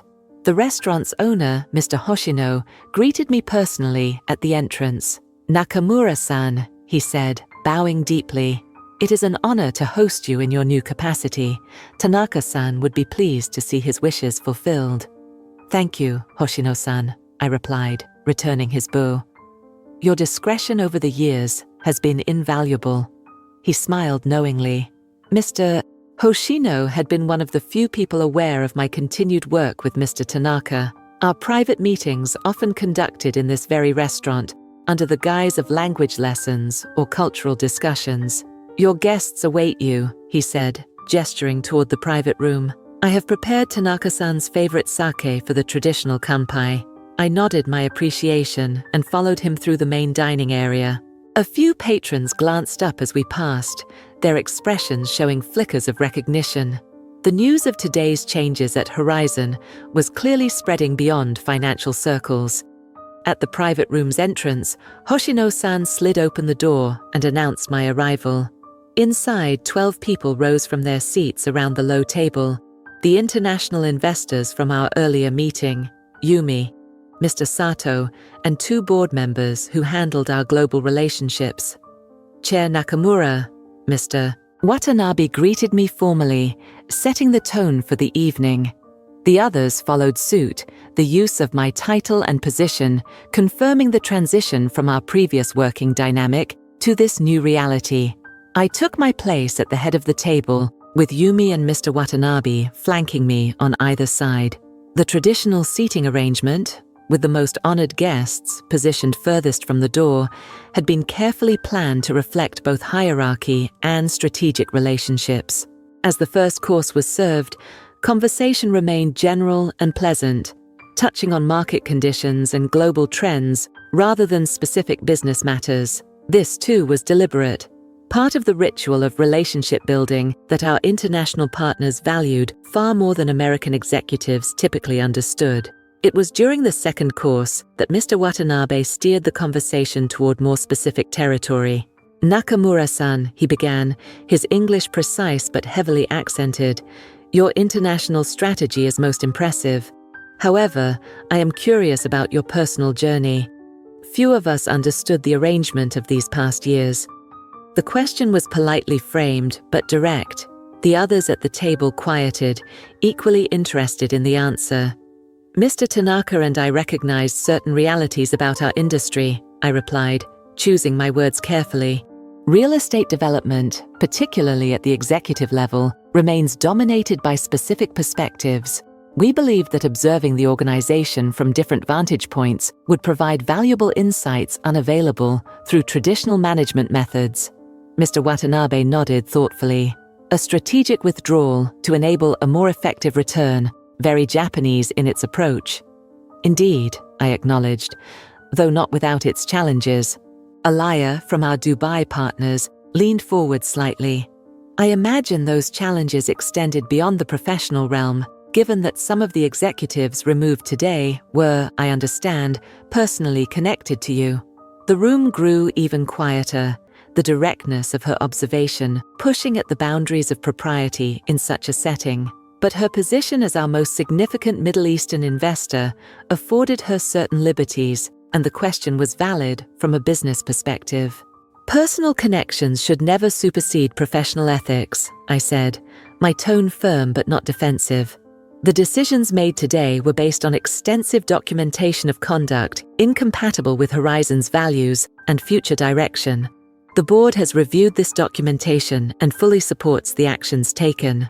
Mr. Sato nodded his confirmation, adding, "The transition has been in preparation for nearly 2 years, following established governance protocols." This seemed to satisfy the investors, who recognized the message beneath my diplomatic response. Personal relationships had not and would not cloud my business judgment, regardless of the circumstances. As the main course was served, Mr. Tanaka's favorite sablefish with miso, conversation shifted to specific expansion opportunities in Asian markets. I outlined our plans for the Tokyo development, the Singapore commercial hub, and our innovative approach to sustainable luxury residences in Seoul. The investors engaged enthusiastically, their initial curiosity about the day's dramatic events giving way to genuine excitement about Horizon's future direction. By the time dessert was served, a subtle yuzu sorbet, the energy in the room had transformed completely, from cautious assessment to collaborative planning. It was Mr. Watanabe who proposed the formal toast as sake cups were distributed. "To Horizon Realty Group," he said, raising his cup, "and to Chairman Nakamura, who honors Tanaka-san's legacy while boldly charting a new course. May this transition mark the beginning of even greater success." "Kanpai," replied the group in unison, completing the ritual that symbolically sealed their support. As we continued discussing specific projects late into the evening, I felt a growing certainty that the most critical external relationships had been successfully secured. The investors not only accepted the leadership change, but embraced the strategic vision I had presented. It was nearly 11 hours when the dinner concluded, each investor departing with renewed confidence in Horizon's direction and specific follow-up meetings already scheduled for the coming week. Only Yumi lingered as the others left, waiting until we were alone before speaking candidly. "Complete success," she said, switching to Japanese as she often did for our private conversations, particularly with Watanabe. He rarely offers such explicit support. His support was always essential, I acknowledged. Tokyo represents our largest growth opportunity in the coming fiscal year. "And personally," she asked, her perceptive gaze searching my expression, "how are you feeling after today?" I considered the question carefully, aware that my relationship with Yumi transcended ordinary business connections. As Mr. Tanaka's daughter and my closest ally in the carefully orchestrated succession plan, she had witnessed both the professional strategy and the personal cost of its implementation. "It's been clarifying," I said finally, like emerging from a long submersion. She nodded, understanding the complex emotions beneath my measured response. "The first day is always the most dramatic. Tomorrow will be about building, not revealing." "Yes," I agreed, gathering my things as Mr. Hoshino discreetly signaled that our car had arrived. The hard part isn't taking control, it's using that control effectively. We walked together through the now empty restaurant, the staff bowing respectfully as we passed. Outside, 2 cars waited, one to take Yumi to her downtown apartment, the other to bring me to my new home. "Will you be all right?" she asked as we prepared to part. "Your first night in the new place, after everything that's happened today." The concern in her voice touched me. In many ways, Yumi had become the sister I never had, our bond strengthened by shared purpose and mutual respect. "I'll be fine," I assured her. "I've been preparing for this day for years." She embraced me briefly, an unusual gesture for her typically reserved demeanor, before stepping back with a warm smile. "Then I'll see you tomorrow, Chairman Nakamura."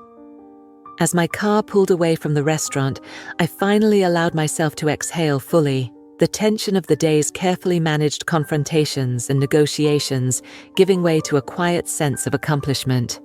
Phase 1 was complete.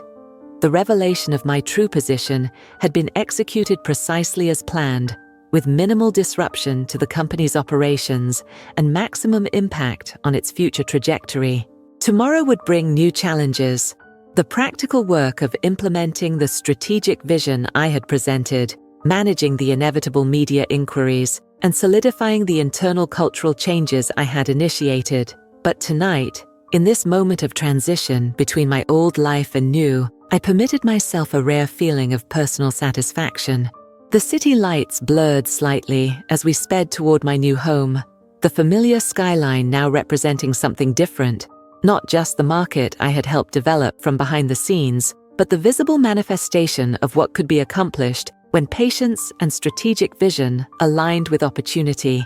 The first rays of morning sunlight filtered through the floor-to-ceiling windows of my penthouse, casting long shadows across the minimalist space I now called home. I had slept surprisingly well despite the emotional and professional intensity of the previous day, perhaps the result of finally releasing years of carefully maintained tension. My morning routine felt different here, unburdened by the need to maintain appearances or calibrate my behavior to Sunny's expectations. No more pretending to struggle with the financial section of the newspaper while secretly analyzing market trends. No more hiding my workout routine to avoid challenging his athleticism. No more preparing elaborate breakfasts I barely touched to maintain the illusion of the perfect housewife. Instead, I moved through the spacious rooms with efficiency and purpose, preparing for my second day as Horizon's official leader.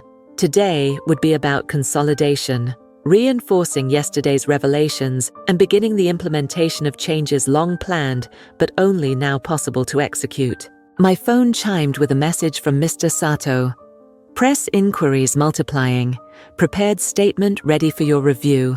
Front page, WSJ business section." I opened the attached image to find our story prominently featured. Horizon's hidden power player emerges. Tanaka protege takes control after years in the shadows. The article was surprisingly accurate, focusing on my professional qualifications and Mr.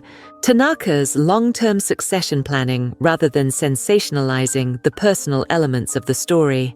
A second message arrived from our head of communications. TV networks requesting interviews. How do you wish to proceed? I considered this carefully. While transparency was important, becoming a media curiosity would distract from the substantive work ahead. My response was brief but clear. Approved statement only for now. Single print interview with Financial Times next week. No TV. As I finished dressing in a tailored navy suit that subtly incorporated traditional Japanese design elements, I received the message I had been both expecting and dreading, an update from my attorney. Reynolds attempting to access joint accounts. Access denied per earlier instructions. His attorney has reached out requesting a meeting. So it began. I had anticipated this phase, of course. Sonny's initial shock would naturally evolve into strategic calculation once he consulted legal counsel.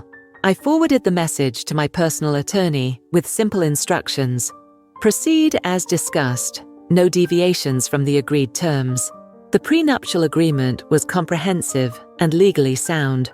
While generous in providing a clean separation of our limited truly joint assets, it clearly protected my individual holdings and company interests. Sonny would receive a fair settlement reflecting our 5 years together, but nothing that could impact Horizon's operations or my controlling interest. My driver arrived precisely at 7:30 a.m., allowing me to reach the office well before most employees. This early arrival was deliberate. I wanted time to fully occupy the chairman's office, to transform it from a space I was visiting to a space I commanded before the day's meetings began. The security team greeted me with newfound deference as I entered through the main lobby rather than the private entrance I had used for years. No more shadows, no more hidden movements. From now on, my presence would be direct and visible. The executive floor was quiet. Only Mr. Sato and my executive assistant already at their desks. Both stood as I approached, their posture reflecting the formality that naturally accompanied the office of chairman, regardless of who occupied it. Good morning, I greeted them, my tone warm but businesslike. Are we prepared for the executive committee meeting at 9? Yes, Chairman, my assistant confirmed. All interim department heads have confirmed attendance. The presentation materials are ready in the boardroom. And our former executives? I asked, referring to yesterday's terminated leadership. Mr. Sato adjusted his glasses, his expression professionally neutral. Mr. Castellano and Mr. Peterson have returned their company devices and signed the separation agreements. Mr. Harrison and Mr. Walsh are expected to complete processing by noon today. And Mr. Reynolds, a slight hesitation. He has not responded to communications from HR.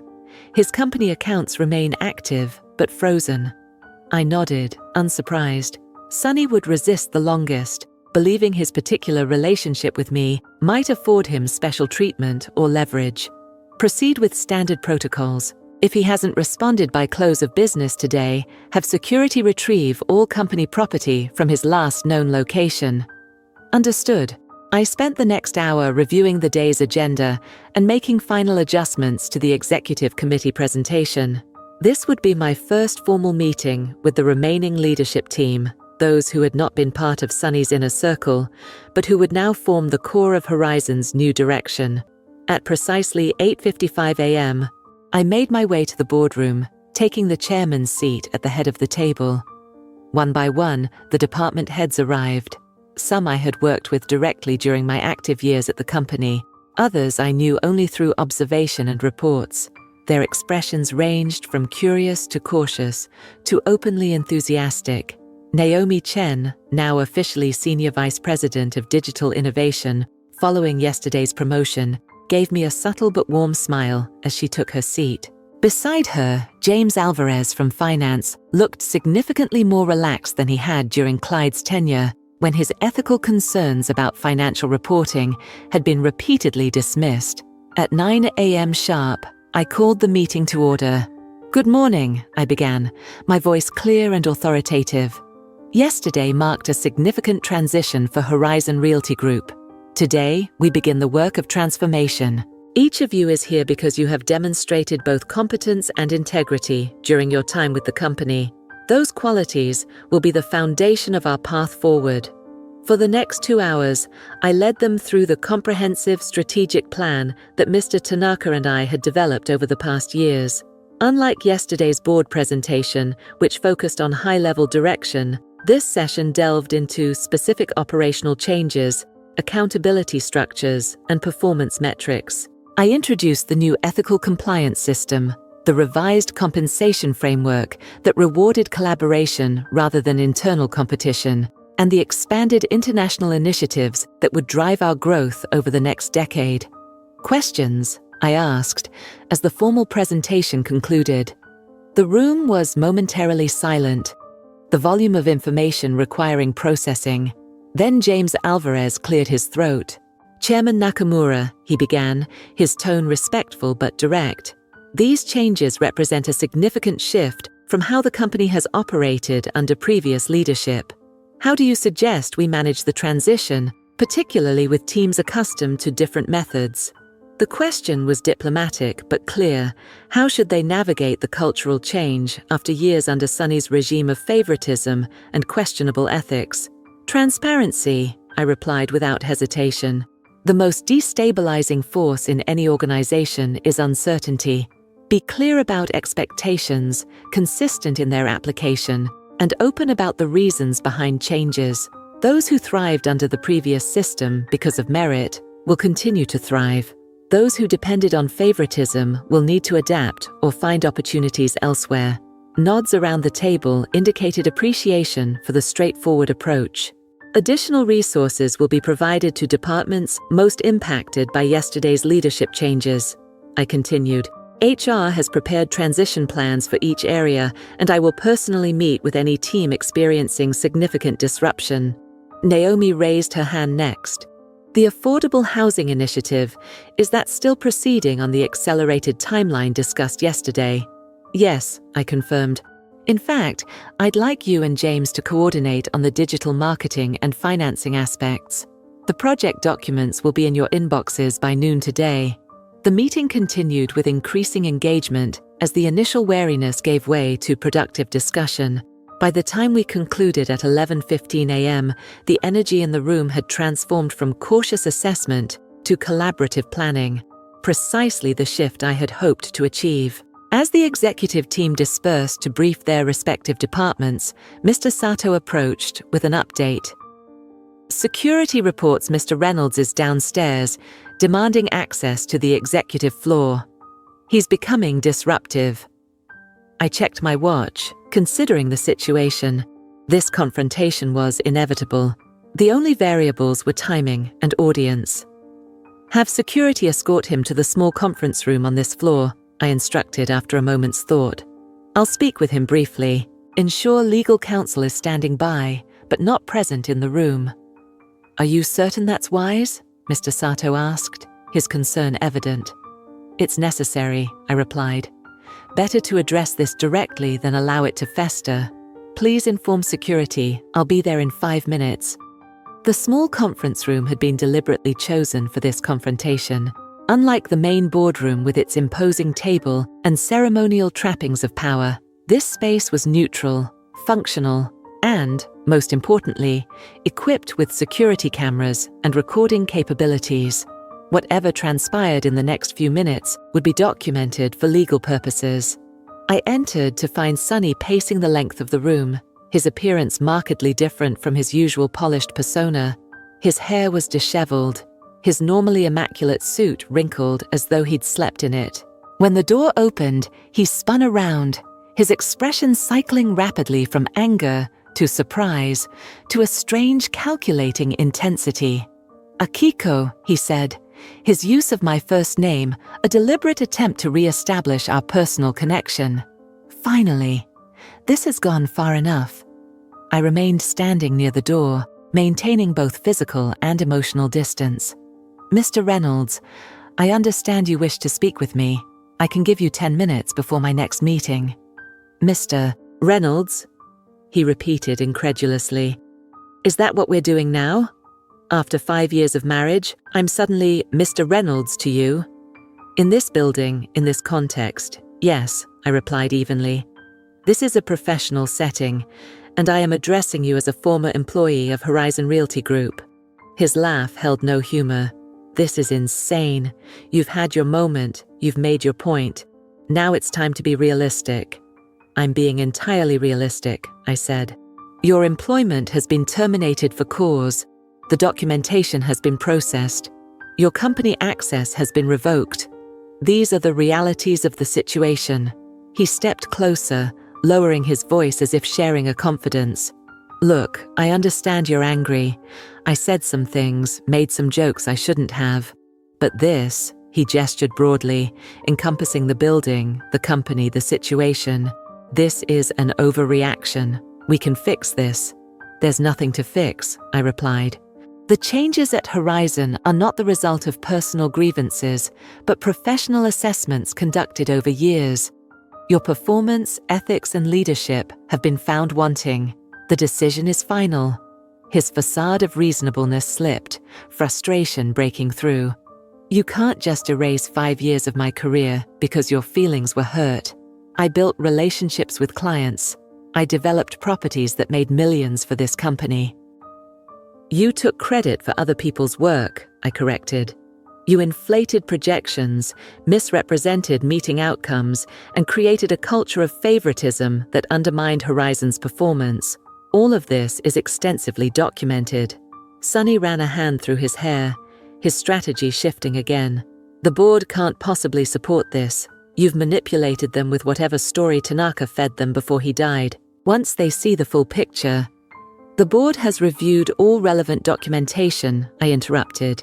They understand exactly what has occurred and have unanimously endorsed the leadership transition and executive changes.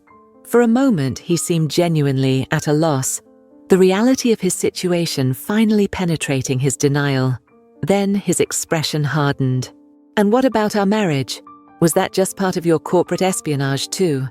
The question carried genuine hurt beneath its accusatory tone, touching the one aspect of this situation I couldn't address with pure professional detachment. Our marriage was real, I said, my voice softening slightly despite my determination to maintain boundaries. At least it was in the beginning. But it changed, Sonny. You changed. When you began to see me as a possession rather than a partner, when my ideas became jokes for you to share with your friends, when my value to you became measured by how well I played the role of the supportive, silent wife. That's not fair, he protested, though with less conviction. I provided for you. No, I cut him off firmly. You didn't provide for me. You spent my money, lived in my house, and built your career on connections facilitated by my company. The fact that you never questioned the math, how a mid-level executive could afford our lifestyle, speaks volumes about your self-deception. He fell silent, absorbing this unassailable truth. When he spoke again, his voice had lost its aggressive edge, replaced by something closer to bewilderment. What happens now? Professionally, your employment with Horizon is terminated. The separation package detailed in your termination documents is generous, provided you sign the non-disclosure and non-disparagement agreements. Personally, the divorce papers have been filed. My attorneys will contact yours to facilitate an equitable division of our legitimately joint assets. That's it? He asked, an emptiness in his voice that might have moved me under different circumstances. 5 years together, and it ends with paperwork and legal teams.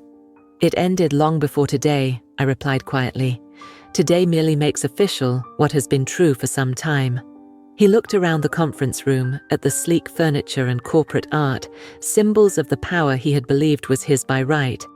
I never really knew you, did I? No, I acknowledged. You never tried to. You were too comfortable with the version of me you created in your mind to look for the reality.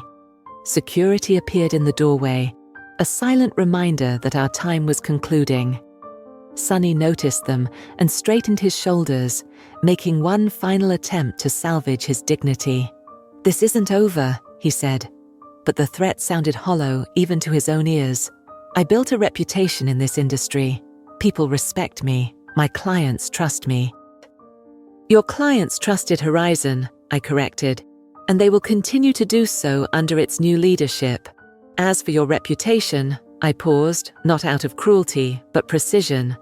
"I suggest focusing on rebuilding it based on actual accomplishments rather than appropriated credit." He had no response to this, the truth of it too evident to dispute. With a final look that carried more confusion than anger, he allowed security to escort him from the room. I remained standing for a moment after he left, acknowledging the complex emotions his departure stirred. Our marriage had not been a complete fabrication. There had been genuine connection, shared dreams, moments of happiness. But those truths didn't negate the other realities: the casual disrespect, the dismissal of my intelligence, the jokes at my expense that had slowly poisoned whatever love had existed between us. Mr. Sato appeared in the doorway, his expression questioning. "Everything all right, Chairman?" "Yes," I replied, straightening my jacket and refocusing my attention on the day ahead. "Please have legal process Mr. Reynolds' company devices and access cards for retrieval, and let's move up the Affordable Housing Initiative presentation. I'd like to review it before the press announcement tomorrow." As I walked back to my office, I passed Naomi Chen in the hallway, her arms full of presentation materials for our upcoming meeting. She paused, reading something in my expression that prompted a moment of collegial concern. "Difficult confrontation?" she asked discreetly. "A necessary one," I replied. "The past often requires formal closure before we can fully engage with the future." She nodded in understanding, perhaps recognizing from her own experiences the complexity of reclaiming professional power after systematic undermining. "The team is ready when you are. We've incorporated the accelerated timeline for the Tokyo expansion." "Excellent. I'll join you in 5 minutes." Alone in my office, I allowed myself a brief moment of reflection. The confrontation with Sunny represented not just the end of our personal relationship, but the final severance of my connection to the life I had been living. The role I had played for 5 long years, that chapter was now definitively closed. Opening my laptop, I reviewed the afternoon schedule. The affordable housing presentation, calls with our Tokyo partners, meetings with 2 key clients potentially unsettled by the leadership changes. The work ahead was substantial but energizing, the kind of meaningful, impactful projects I had been orchestrating from the shadows for years and could now drive openly. A notification appeared on my screen. A message from Yumi. "Lunch tomorrow. Much to celebrate." When I smiled, typing a quick confirmation. Yes, there was indeed much to celebrate, not just professional achievements, but personal liberation. For the first time in years, I was fully myself, in my home, in my company, and in the world. The intercom buzzed.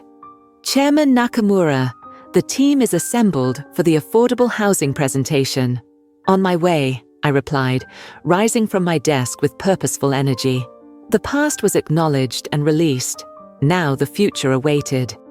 By mid-afternoon, news of the confrontation with Sunny had spread through the executive floor despite the discretion of those directly involved. In a company the size of Horizon, information moved with remarkable efficiency, particularly when it involved such a dramatic power shift. The whispers reached me as fragments of conversation that quieted when I approached. Concerned glances quickly masked with professional smiles.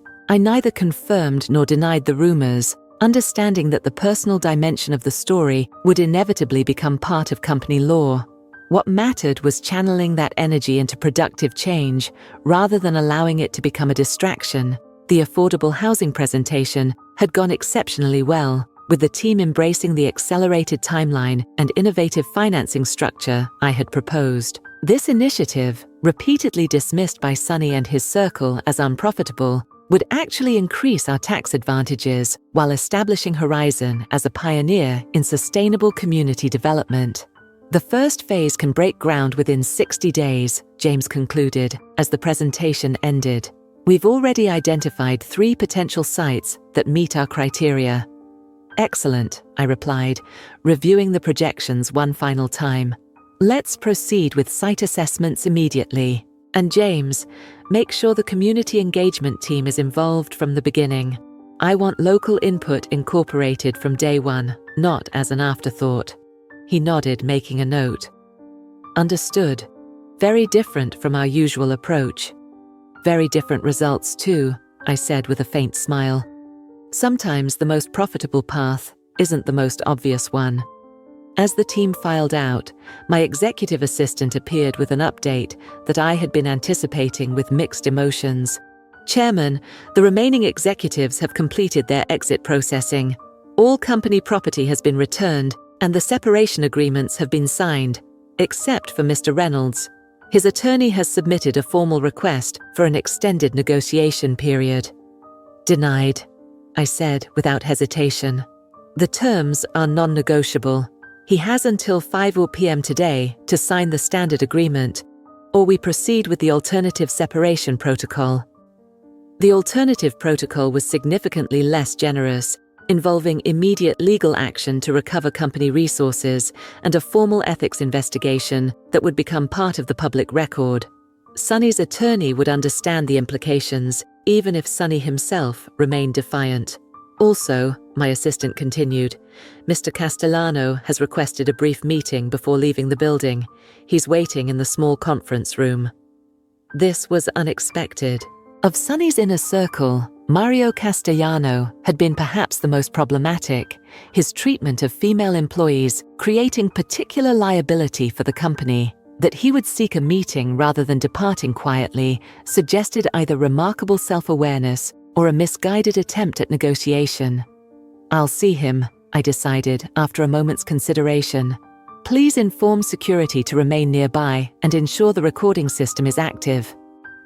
The conference room was the same one where I had confronted Sonny earlier, though the energy was entirely different as I entered to find Mario sitting stiffly at the table. Gone was his usual swagger, replaced by an uncharacteristic formality as he stood to greet me. Chairman Nakamura, he said, the title sounding foreign from his lips. Thank you for agreeing to see me. I nodded acknowledgement, but didn't offer my hand. You requested this meeting, Mr. Castellano. I can give you 5 minutes. He sat back down, his composure slipping slightly. I wanted to clarify some things before I leave. The file you presented contains serious allegations about my conduct. Not allegations, I corrected. Documented incidents with multiple witnesses and supporting evidence. There's nothing to clarify. The record speaks for itself. That's just it, he said, leaning forward earnestly. The record doesn't tell the whole story. The company culture, the environment, it encouraged certain behaviors. Sonny and Clyde, they set the tone. We were just following their lead. I regarded him with cool assessment. You're a senior vice president, Mr. Castellano, a leader in this organization. Following the lead of those engaging in inappropriate behavior isn't a defense. It's an additional failure of judgment and character. He shifted uncomfortably. I'm not saying it was right. I'm just trying to explain that in a different environment, with different expectations, you would have behaved differently. I finished for him. Perhaps. We'll never know. What we do know is how you chose to behave in the environment that existed. Those choices have consequences. Mario's expression hardened slightly, a flash of the entitlement I had observed over years of watching him operate. Is there no path back? No consideration for my years of service? My client relationships alone have generated millions for Horizon. Your client relationships were built using company resources, company reputation, and company connections, I replied evenly. They belong to Horizon, not to you personally. As for a path back, I paused, considering my words carefully. The separation agreement includes a clause allowing for reconsideration after 1 year, provided certain conditions are met. Professional counseling, ethics training, and a demonstrated commitment to change behavior would be minimum requirements.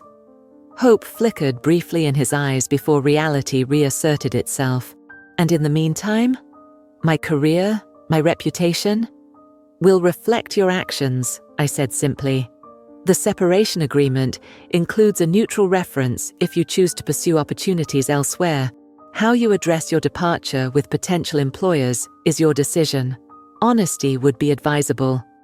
He absorbed this, the gravity of his situation finally appearing to register fully.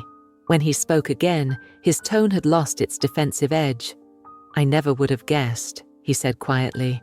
All those dinners at your house, watching Sunny treat you like.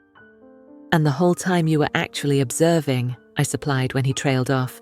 Learning exactly who people were when they believed they held all the power. Mario nodded slowly, a new understanding dawning. The things we said, the jokes at your expense, you remember all of it, don't you? Every word, I confirmed. But this isn't about personal grudges, Mr. Castellano. The changes at Horizon reflect professional assessments based on documented performance and behavior, nothing more, nothing less. He stood, recognizing that our conversation had reached its natural conclusion. For what it's worth, I am sorry. Not just for the position I now find myself in, but for everything else. The apology seemed genuine, if motivated by his current circumstances. I acknowledged it with a slight nod. Noted. I suggest you focus that reflection on making better choices moving forward. Your time at Horizon has ended, but your career needn't be defined solely by your mistakes here. As he moved toward the door, he paused for a final question. Can I ask, was any of it real? Your relationship with Sunny? The quiet housewife act? Or was it all just part of some elaborate corporate strategy? The question echoed Sunny's earlier demand, but without the raw emotion that had colored his inquiry. Mario's interest seemed almost academic, a man trying to understand how thoroughly he had been deceived. The beginning was real, I said, after a moment's consideration. The rest became a necessary adaptation to an untenable situation. When one's voice is consistently dismissed, sometimes silence becomes a strategic choice rather than a surrender. He absorbed this, nodding slowly. I think I understand. Goodbye, Chairman Nakamura, and good luck with whatever comes next for Horizon. After he left, I remained seated, reviewing the interaction. Of the 5 executives removed yesterday, Mario had shown the most self-awareness in the aftermath. It wasn't enough to change the outcome. His behavior had been too problematic for too long, but it suggested a capacity for growth that the others, particularly Sunny, had yet to demonstrate. My phone buzzed with a message from legal. Reynolds' attorney has advised he will sign standard agreement by deadline. Paperwork being processed now. So Sunny had finally accepted the inevitable. The practical part of me was relieved. A protracted legal battle would have been an unnecessary distraction. Yet beneath that pragmatism, I felt a curious sadness, not regret for the actions taken, but acknowledgement of the relationship that might have been under different circumstances, with different choices. I pushed the thought aside, refocusing on the work ahead. The past couldn't be changed, but the future, Horizon's and my own, remained full of possibility. The news of Horizon's dramatic leadership change spread through the real estate industry with remarkable speed. By the following morning, my inbox contained dozens of messages from industry peers, competitors, and partners, some offering congratulations, others thinly veiling their surprise or skepticism, but all acknowledging the seismic shift that had occurred. The Wall Street Journal ran a feature article headlined, "The Silent Chairman: How Akiko Nakamura Quietly Rebuilt Horizon from Within." The piece painted a largely accurate picture of the succession plan Mr. Tanaka had implemented, though it predictably sensationalized the personal elements of the story. Several industry publications followed with their own analyses, most focusing on the strategic implications for Horizon's market position rather than the interpersonal drama. What interested me more than the external reactions, however, was the transformation occurring within Horizon itself.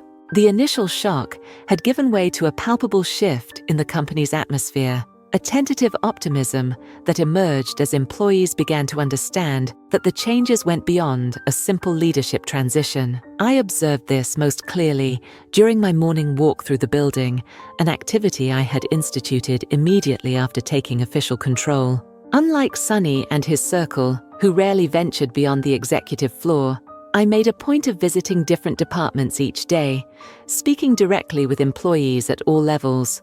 On this particular morning, I noticed significant changes in the marketing department, which had suffered perhaps the most under Liam's leadership. Where tension and competitive silence had previously dominated, I now found collaborative discussion and an energetic buzz of productivity. Designers who had been relegated to executing Liam's dictates, regardless of their merit, were now openly sharing innovative concepts. The difference is remarkable, Jasmine Park, a senior graphic designer, told me when I stopped to review her team's work on the affordable housing campaign. We've accomplished more creative development in 2 days than we did in the previous month. That's exactly what we need, I replied, genuinely impressed by the concepts they developed. This campaign requires authentic community connection, not just polished corporate messaging. In the finance department, James had already implemented a more transparent reporting structure, dismantling the opaque systems Clyde had used to obscure questionable allocations. Junior analysts who had previously been afraid to flag concerns were now actively participating in review processes. "It's like a weight has been lifted," one of them commented during a brief conversation. "We're actually doing accounting the way it's supposed to be done." Perhaps the most profound transformations were occurring among the female employees who had been systematically marginalized under the previous leadership.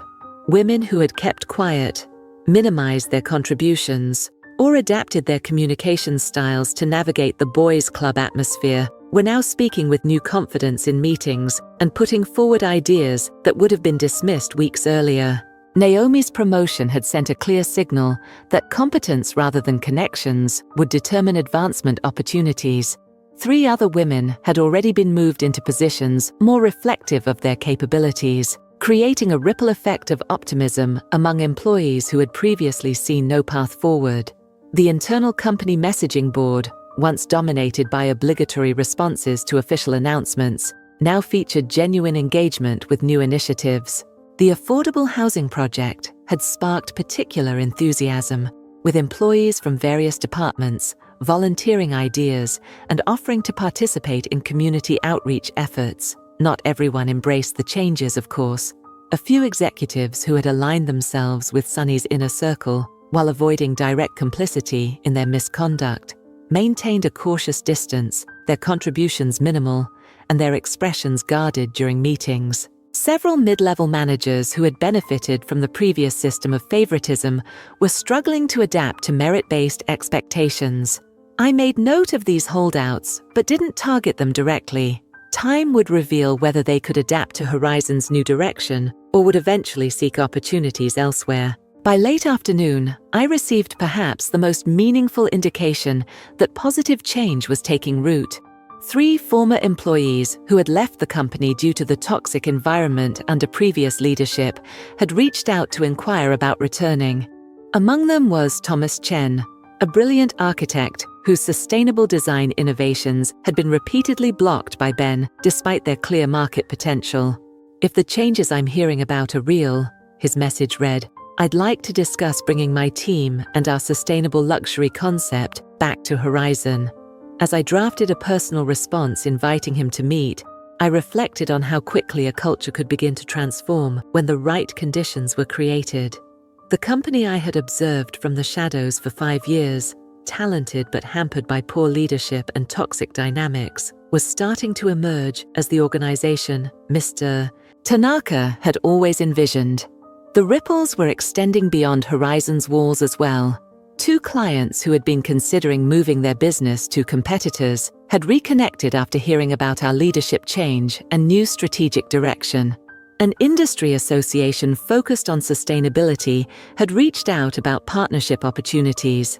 Even a few investors who had been wary of Horizon's previous approach were expressing renewed interest. Change was happening faster and more organically than even I had anticipated. 1 week after taking control of Horizon, I sat in my office, reviewing the first comprehensive performance reports produced under the new leadership structure. The data confirmed what I had observed anecdotally. Productivity was up in most departments, client feedback was trending positive, and the affordable housing initiative was progressing ahead of schedule. Yet alongside these encouraging signs, resistance to the new order was crystallizing in predictable ways. My executive assistant placed a folder on my desk containing what she diplomatically called matters requiring attention, a collection of challenges that had emerged from those unwilling to accept the company's new direction. Bradley Thompson is still refusing to implement the transparency protocols in the commercial division, she explained, referring to a regional director who had been closely aligned with Clyde. And there's been some coordinated pushback on the revised compensation structure. I nodded, unsurprised. Who's leading that particular resistance? Primarily Wilson from sales and Adler from development. Both were beneficiaries of the previous bonus system. Of course they were, I murmured, reviewing their personnel files. Both men had consistently received outsized bonuses despite mediocre performance metrics, clear evidence of the favoritism that had permeated Horizon's operations. Schedule meetings with each of them for tomorrow. Individual discussions, not a group confrontation. She nodded, making a note. Also, there's been communication from external sources. Mr. Reynolds appears to be speaking with several of our clients. This was expected, but still required attention. Despite the non-disparagement clause in his separation agreement, Sonny was clearly attempting to undermine confidence in Horizon's new leadership. His personal relationships with certain clients created vulnerability that needed to be addressed directly. Prepare briefing packages on those client relationships, I instructed. I'll reach out personally to each one. As my assistant departed, Yumi arrived for our scheduled strategy meeting, her expression betraying a mix of amusement and concern. I see the resistance has organized, she commented, glancing at the folder on my desk. Predictable, but manageable, I replied, gesturing for her to take a seat. Anyone clinging to the old system was bound to push back. The question is whether they're salvageable or determined to sabotage progress. And Sonny, I hear he's been quite active among his industry contacts. I nodded. Also predictable. His ego won't allow him to accept defeat gracefully. He's approaching clients he believes are personally loyal to him, suggesting that Horizon's new direction threatens their interests. Will it work? She asked, her tone suggesting she already knew the answer. With some, perhaps temporarily, I acknowledged, but ultimately, results speak louder than rumors. We're already showing improved performance metrics. That will matter more to serious clients than personal relationships. Our discussion shifted to strategic matters. The Tokyo expansion, the Sustainable Development Initiative, the digital transformation that Naomi was spearheading. Yet the undercurrent of resistance remained a factor in our planning, requiring adjustments and contingencies. The following day, I met individually with the employees identified as centers of resistance. Bradley Thompson arrived at my office with barely concealed resentment, his posture rigid and his responses clipped as we discussed the transparency protocols he had been avoiding. These new requirements create unnecessary bureaucracy, he argued. My team's performance speaks for itself. We don't need additional oversight. Performance without accountability isn't sustainable, I replied calmly. The protocols aren't punishment, Mr. Thompson. They're standard business practice in every reputable real estate firm. They weren't necessary under previous leadership, he countered, the implication clear in his tone. Previous leadership made exceptions based on personal relationships rather than sound business principles, I said, my voice firm but not confrontational. That approach ended with their tenure. The choice now is straightforward. Adapt to Horizon's new standards or seek opportunities elsewhere. His expression revealed the calculation occurring behind his eyes, weighing his chances of outlasting this new regime against the personal cost of continued resistance. I'll implement the protocols, he said finally. though his tone suggested this was a tactical retreat rather than genuine acceptance. "Good," I replied, making a note in his file. "I look forward to seeing the improved transparency in next week's reports." Similar conversations played out with Wilson and Adler regarding the compensation restructuring. Both eventually agreed to work within the new system, though I harbored no illusions about their genuine commitment. They would require ongoing monitoring and clear consequences for any attempts to undermine the changes. Not all resistance came from within, however. That afternoon, I received word that one of our largest clients, a luxury condominium developer with whom Sunny had cultivated a close relationship, was considering pulling their business following conversations with my former husband. Rather than addressing this through intermediaries, I called the client directly. "Mr. Patel," I began when he answered, "this is Akiko Nakamura, chairman of Horizon Realty Group. I understand you have concerns about our continued partnership." His surprise at my direct approach was evident in his hesitation before responding. "Ms. Nakamura, yes. I've been hearing some concerning things about Horizon's new direction, moving away from luxury development, staff upheaval.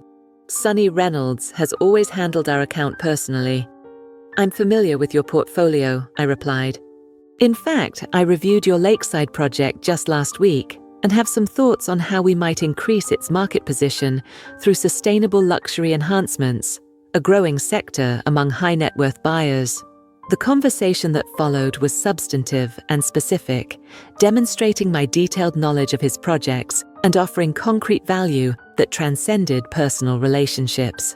By the call's end, Mr. Patel had not only committed to maintaining his business with Horizon, but had expressed interest in our new sustainable luxury initiative. "I appreciated Sunny's friendship," he admitted as our conversation concluded. "But ultimately, this is business. Your approach is refreshingly direct." As I hung up, I reflected on the nature of resistance and acceptance in times of change. Some would never adapt, their identities too wrapped up in the previous order. Others would assess the new reality pragmatically, adjusting their position based on self-interest, and some would genuinely embrace change, recognizing its potential benefits even through the discomfort of transition.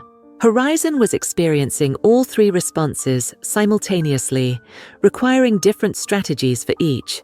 The key was identifying which individuals fell into which category and responding accordingly, with patience, clarity, or, when necessary, decisive action. 3 months after taking official control of Horizon Realty Group, I stood on the construction site of our first affordable housing development, watching as community members participated in the groundbreaking ceremony. What had begun as a concept dismissed by Sunny and his circle as unprofitable had transformed into Horizon's most publicized initiative and, somewhat ironically, one of our most financially promising ventures, once the tax incentives and government partnership were properly structured. The project represented more than just a strategic pivot. It embodied the systemic changes that had taken root throughout the organization.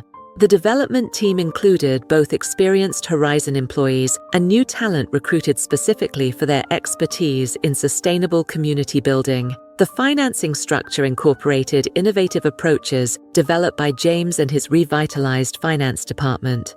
The marketing materials created under Naomi's direction emphasized community integration and long-term social impact, rather than the quick profit messaging that had dominated under previous leadership. "The community response has exceeded our projections," Thomas Chen noted as he joined me at the edge of the site. His return to Horizon as Director of Sustainable Design had been a significant win, bringing not only his considerable talent, but also a symbolic affirmation of the company's new direction. "The waiting list for Phase 1 is already full," I confirmed, "and the financing model has attracted attention from 3 municipal governments interested in similar partnerships." We watched as local officials, community representatives, and Horizon team members mingled during the ceremony, the interactions marked by genuine engagement rather than the superficial networking that had characterized company events in the past. "It's not just this project," Thomas said thoughtfully. "The entire company feels different. Even the headquarters has a different energy." He was right. The physical space of Horizon's offices had evolved alongside its culture. The executive floor, once an isolated domain of closed doors and exclusive access, had been redesigned with more transparent architecture and collaborative spaces. My own office featured glass walls that could be frosted for privacy when needed, but remained clear for most of the day, symbolizing the accessibility that characterized my leadership approach. The changes extended far beyond aesthetics. New ethical guidelines had been implemented company-wide, with clear reporting mechanisms and consistent consequences for violations. The compensation structure now rewarded collaboration and long-term value creation rather than short-term gains. Promotion criteria had been standardized, eliminating the favoritism that had previously determined advancement. Perhaps most significantly, Horizon's workforce had diversified remarkably in just 3 months. With barriers to advancement removed and genuine meritocracy established, talented professionals who had previously been marginalized found opportunities to contribute at levels commensurate with their abilities. The executive team, once exclusively male and predominantly white, now reflected a broader range of perspectives and experiences. The results were already evident in our performance metrics. Client retention had stabilized after an initial period of uncertainty, with several major accounts that had been considering departure now expanding their engagement. Employee satisfaction scores had improved dramatically, and recruitment of top talent had become significantly easier as word spread about Horizon's transformation. The financial indicators were equally promising.